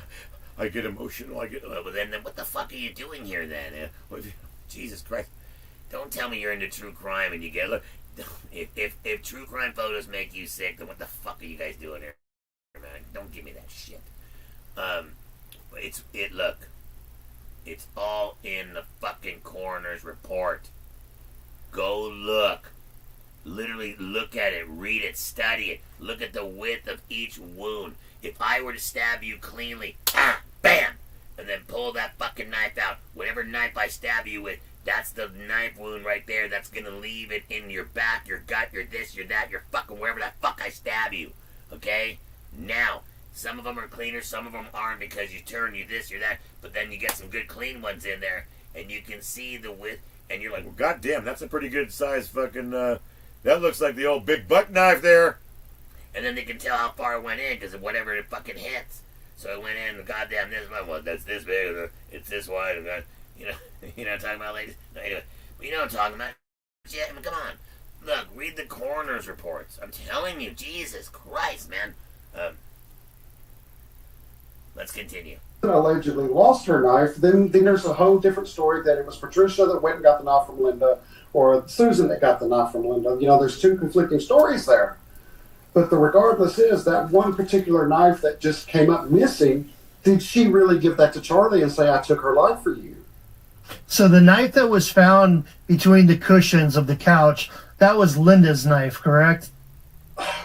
It would have to be because the description of it was very similar to a knife that Clem found that belonged to Linda, and it had that Eastern look to it. Mm-hmm. And he ended up giving it back to Linda. Whereas, so Susan's knife is the one that she pulled. It was a throwing knife. It had electrical tape around the handle. Right. He pulled it out of a hay bale or something on the ranch, and that's the one that's missing, correct? Correct, and that's the one she could have kept, because if you read it, she remembers, you know, if I use this knife, it's going to leave fingerprints on the tape. So that could very well be the knife she gave back to Manson and say, I took this life for you. And now Tex was using a band. Now here's the funny part about that, though. So Susan Atkins is worried about. Well, we've got fucking we've got electrical tape around the fucking the grip of the knife, and if I leave it out there, it's gonna leave fingerprints. But it's okay to leave a bloody footprint. So she thought it was okay to wear no shoes, and that'd be fine. And isn't there a bloody footprint? Because you guys want receipts, right? Everything has to match up. We have to match things up. Well, God damn it, Stoner, I can't do this unless we match things up. Well, yes or no, is there not a bloody footprint there? And whose is that? So it's Susan Atkins. Now, she's supposed to be smart enough to know. So Susan Atkins technically is supposed to be smart enough to know, well, I don't want to leave fingerprints on here. But it's okay to leave your footprint in the blood. Okay, just saying. That's how careful. Right? So and I careful. believe that they did find that. Oh shit! Sorry, it was a pretty large knife. I just love for him to hang out like this due to technology, and like, you know, I was pulling some shit earlier. It's just like so human. This is awesome. Yeah, so I think it's interesting because they all came prepared with a knife on Friday night, whereas on Saturday night with the La Biancas, they didn't bring any knives with them. They used the knives that were in the La Bianca's kitchen. And that was a child? That scares the shit out of me. It brings into question how many knives that they actually had there at the ranch. Because why would they not take a kill kit with them like they did on the first night? Yeah, exactly. Because technically that's what that was in the car when they went to the Polanski residence. Because they're not trying to kill anybody, they're trying to get money. And that's why this whole thing of the stickling point of people saying that Charlie was not involved in the administering of the evenings, maybe he didn't make the plan, but he certainly refined it. Yeah. And I like a theory that Casey had advanced that he sent the D team he sent the individuals he could expend. The Expendables. They were not his favorite folks. If they didn't come back, man, maybe that's for the better. Yeah, I do agree with that, because at some point they all fucked him over and they owed him. Mm-hmm. So it was kind of a way like, fuck you, you know, you did this to me. You owe me this. Get out. Well, and then the problem with that, too, is the rub on that is he said later, and again, we have to have, like you say, the 2 or 3 point confirmation on anything Charlie said in jail and on camera. But he said that the conspiracy to do that were, you know, red, gold, yellow, and blue. So those girls, it was their concept to do the love a brother thing, which that's still just, as much as we love that, I don't know, I have a problem with it. Now, James, what do you feel about this love a brother deal? That's such a hard one to swallow. It was explained to me. Okay. Now here's the thing with the love a brother thing, okay? Now, if we're going by, like, the fact that James Dawson wants everything, like, okay, someone, if you say it over here, and then they say it over here, well, it must be true because it matches up. Well, they said it in the book, and then you said it over here, and then you put 1 and 1, and then 1 and 1 is 2, and then hey, and hey, and then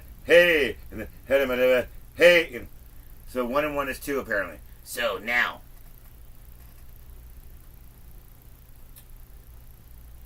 from somebody close, that I would understand it better if I read John 13:15. He could expand. The Expendables. They were not his favorite folks. If they didn't come back, man, maybe that's for the better. Yeah, I do agree with that, because at some point they all fucked him over and they owed him. Mm-hmm. So it was kind of a way like, fuck you, you know, you did this to me. You owe me this. Get out. Well, and then the problem with that, too, is the rub on that is he said later, and again, we have to have, like you say, the 2 or 3 point confirmation on anything Charlie said in jail and on camera. But he said that the conspiracy to do that were, you know, red, gold, yellow, and blue. So those girls, it was their concept to do the love a brother thing, which that's still just, as much as we... Okay, the love of brother concept, that's what I was trying to get back to. That's what we were talking about. Sorry, I forgot what we were talking about. Now we're talking about the love of brother theory. Now, if Jaden Dawson wants something where they say something here and then say something there, if you think about it, fucking Sandra Good in the Robert Hendrickson film admits to the whole theory right there. She says the love of brother. Now, was that scripted? Did Hendrickson tell her to say that? Why did she say that? So, if you really want something where you can see someone saying something and Sandra Good says it, go watch.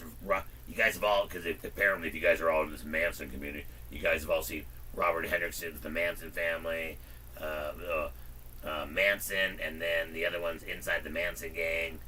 And then you've seen John S. Nils' movie and all these other movies and all the Manson stuff. Because that's what we're supposed to do in this community. We're supposed to watch all these things, right? But you guys have definitely seen the Hendrickson film. And Sandra Good says it right there in the Hendrickson film. Well, we all did it for the love of brother. Everything was for the love of brother. We needed to get Bobby out. We needed to Bobby out, Bobby out, Bobby out, Bobby out. Love of brother. God damn it, love of Bobby. Bobby out, Bobby out. Love of brother, Bobby out. So she says it there, and then he says it there. Well, maybe it's true. I'm just saying, look, I'm not saying that Shrek or anybody else, look, I'm just saying this is what she said in the Hendrickson film, because everybody's always looking to match shit up.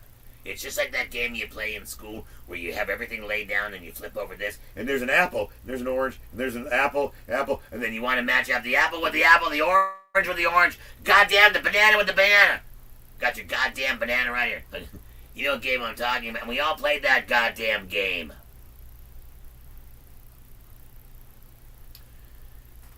So you have to understand, sometimes when you match certain things up, that doesn't necessarily mean... Well, oh my God. Well, shit, we've solved everything. Everything's now solved. because a couple of things matched up. But that doesn't mean that person still isn't a pathological liar. And it doesn't mean that that person still wouldn't lie to every individual that they are in contact with. Remember, they are sitting in a cell with nothing to do except nothing. With time on their side. They are in a cell. Everyone else is looking at them like they are somebody. Like they want them to be somebody in their lives, while this person is just sitting in a cell. And I know what that's like. There's nothing there. And you're laughing at them. I can easily see a prisoner completely manipulating everybody that's in contact with him when you're just sitting in a cell with nothing to do, with all the time in the world on your side, while the rest of the world gets to do everything. They get to go outside and go to the beach, go to lunch, go to dinner, they get to fuck, they get to suck, they get to smoke weed, they get to do all kinds of cool shit, go to concerts and this and that, and ride bikes, and wow, and yeah, I get to have a life. And then on top of that, they kind of like admire somebody who's sitting in a cell with nothing to do except stare at the walls. But then when they want something from them, they actually think this person's supposed to jump up off their bunk and act like the almighty when they have nothing to do while you're doing everything. And you want them to tell you the truth? You're doing everything. They're doing nothing. But yet you want the truth when you want it, on your time, when you're away from the kids, the family, the vacation. Yeah, hi. Oh, God damn it, I got a great tan. You know what? I'm going to get back into that Manson stuff now. I'm going to do this, I'm going to do that now. And, all right. Yeah, I'm sure Manson really appreciates that. And then, so, like, how much money did you put on his books? How many packages did you send him? How many letters did you write? How many times did you call? How many times did you go and visit? Exactly, that's what I thought. All right, let's get back to this. Love that. I don't know. I have a problem with it. Now, James, what do you feel about this love a brother deal? That's such a hard one. Love a brother. It was explained to me from somebody close that I would understand it better if I read John 13:15. Okay. Let me pull that up. And Please do. Right out of the New Testament. Now this is where James Dawson goes in some kind of religious weird sidekick. Instead of actually answering the question, he kind of goes another way. And if you ever really want to go another way that really fucks up your audience, always go that religious route. Because right there, that will send them. All right, that automatically you lose a massive percentage already of the audience. And I think James knows this. And well, I think I'd be better off if I just told you a passage from John, from Psalms 34, 555, 02235. Hike, hike, hike, hike, hike, hike, hike. Sorry about that. That was a football game. Okay. Okay. Yeah, it's the one right before the. It's John 15:13. Excuse me. Oh no, not the John 13:15 one. That's the one you always see at the football games. That's the one you always see at the football games. The John 13:15. The John 13:15. The John 13. Greater love. I swear to God, has no one than this, than to lay one's life down for one's friends. So Manson ordered everybody to kill everybody. See, I really you honestly get pretty goddamn biblical. I feel like we're talking about the Helter Does that not make Skelter sense to theory. you? It totally makes sense. I feel like we're still like I still feel like someone very close to me told me that. Oh no! When I read that passage, it would all make sense. Oh no! And I still need to read Goodbye Helter Skelter, which I know George touches on a lot of that. And I also have Susan Atkins' second book, Myth of Helter Skelter, which is the one that people say George based a lot of his book on. They claim that George ripped it off, but no. They could have agreement on these things, right? Sure, yeah. Can be, yeah. You don't have to rip anybody off to be in the same trade. That's what I'm understanding. Like the gift that was given to me recently by Casey a couple months ago, James, was Garbage People, the updated version, and good night. There's a lot of an updated version of that one. That's a wonderful book George's Goodbye Helter Skelter, I think it opens up a lot of discussion. I think it's a wonderful piece. And I really am glad for it because I think it's changed media. I don't think there was a proper foothold for the logic of another form of discourse on this case. I hope I'm not speaking out of school here, but George is in the process of coming out with a new edition. Is that right? Really don't know, honestly. Okay, yeah, we'll have to wait and see on that. Okay. The thing with that part of the show thing, I think George already came out with the revised edition. I think that's the edition right there that David Rogerson actually has. So if you guys actually want to buy a copy of George's book, which is really good, it's called Goodbye Helter Skelter. There's also Goodbye Helter Skelter, the revised edition. You can get either one and just go to goodbyehelterskelter.com. When you order the book, please tell them that you heard about it from the Stoner and Houghton show. That way it just really puts another... No, just kidding. No, I'm serious. Just tell them that you want to buy it from here. And also, if you guys actually want to help out Lynette Fromy, which really she could use some help out. I'm not kidding, people. She could really use some help. And the best way you want to help her, I know you guys all love her and this and that. And you guys, admire her or whatever. You're on her side or whatever it is. Yeah, I don't want to put words in your mouth, but I'm just saying that if you really do care about her and you want to help her out, please buy a signed copy of her book. They're $150. Now, here's the thing. You're probably thinking, oh, my God, that's a lot of money. And, okay, maybe it is. But all the money goes to her. I make nothing. George makes nothing. If you buy her book from Amazon or you don't buy it from Goodbye Helter Skelter, they get a lot. She gets like nothing.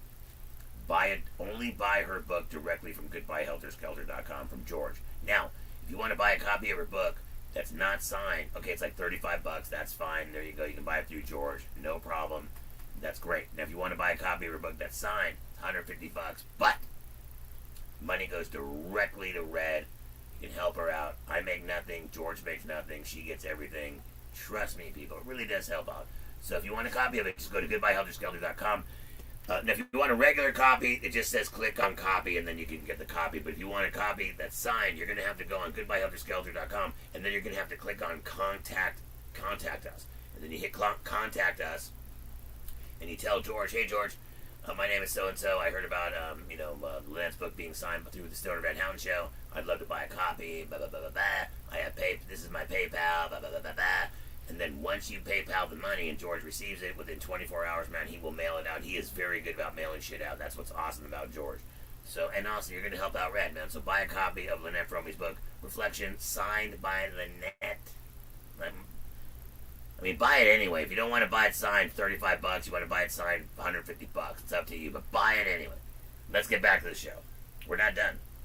So we're listening to. Also, please subscribe to the Twighlight Garage. Twighlight Garage is doing a great job over there. That's David Rogers and Casey Fields. Episode 26, they interviewed James Dawson from Manson's Archives. He's been on my show before. Yes, I do like to I like to push things to the limit. I like to fucking push the envelope, whatever it is. I like to question everything. I've always told you guys, question everything. Well, I haven't said it lately. For all you old people that have really been watching my show, and I've been going on this November will be 14 years now, but I've said this. Question everything. Don't just take anything for granted. Question everything. And if there's an answer for it, that's great, and then you move on. But question everything. Question everything. Now, let's get back to Twighlight Garage. This is talking with James Dawson.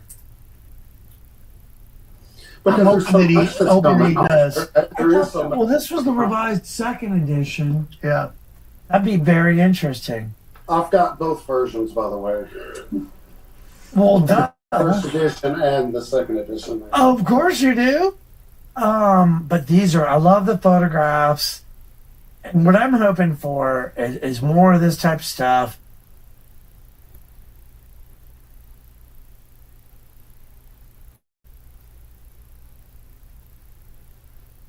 Oh, God.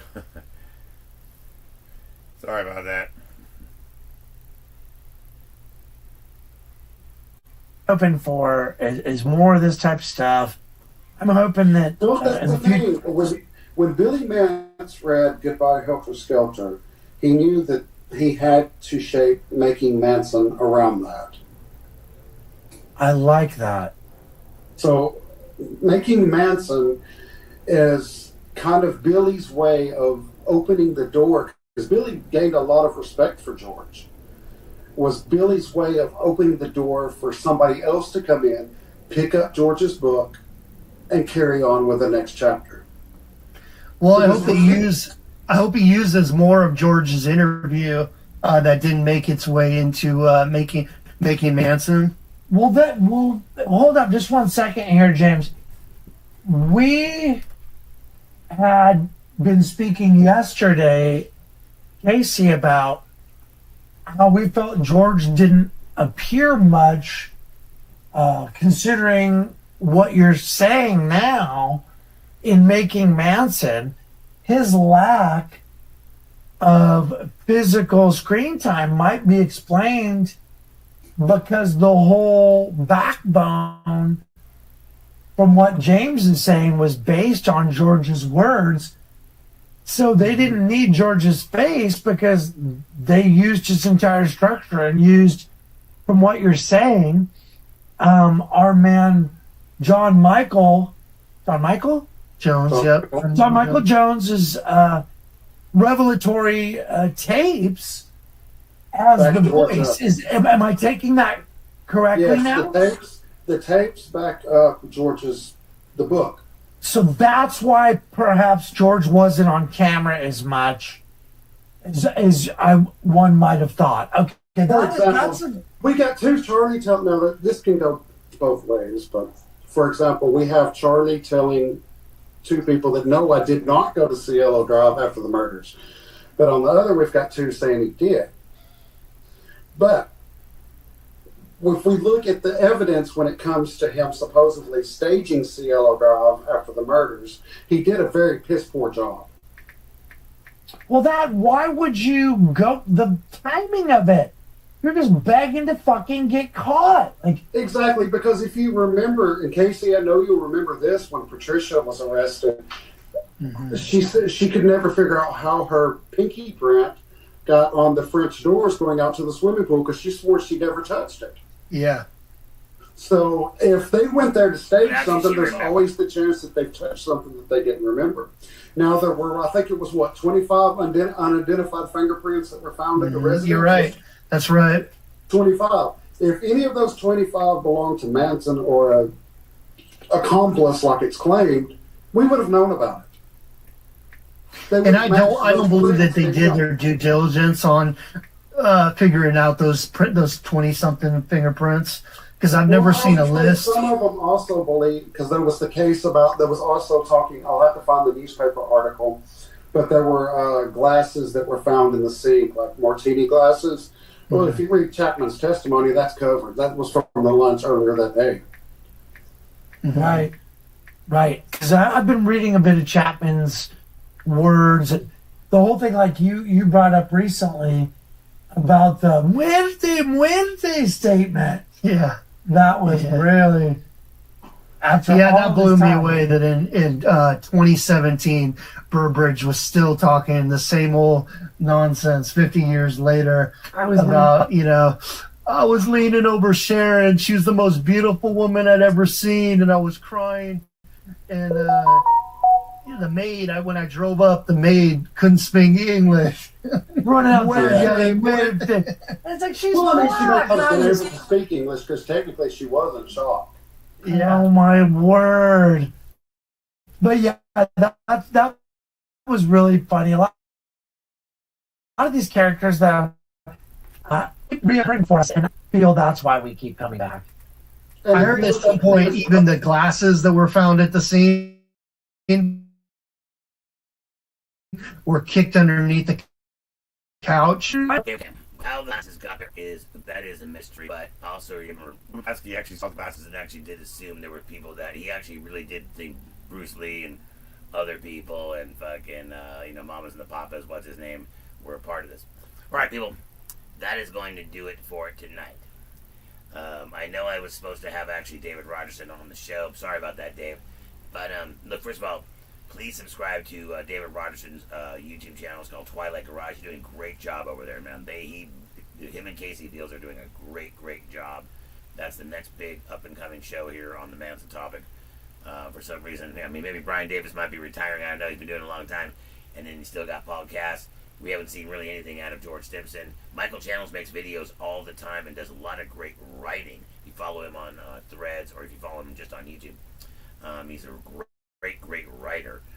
And then also you have Shrek, who's just really hasn't really done much too, but you can also just listen to some of his old interviews that really explain his book. If you don't want to read his book, you can at least listen to his interview to understand his book, because he does a really good job of at least explaining it to you. Whether or not you want to believe it, that's up to you. Alright, you've been watching the Stoner and Hound Show. Take care, everybody. I'm out of here, and I'll see you guys tomorrow. Alright, we are done.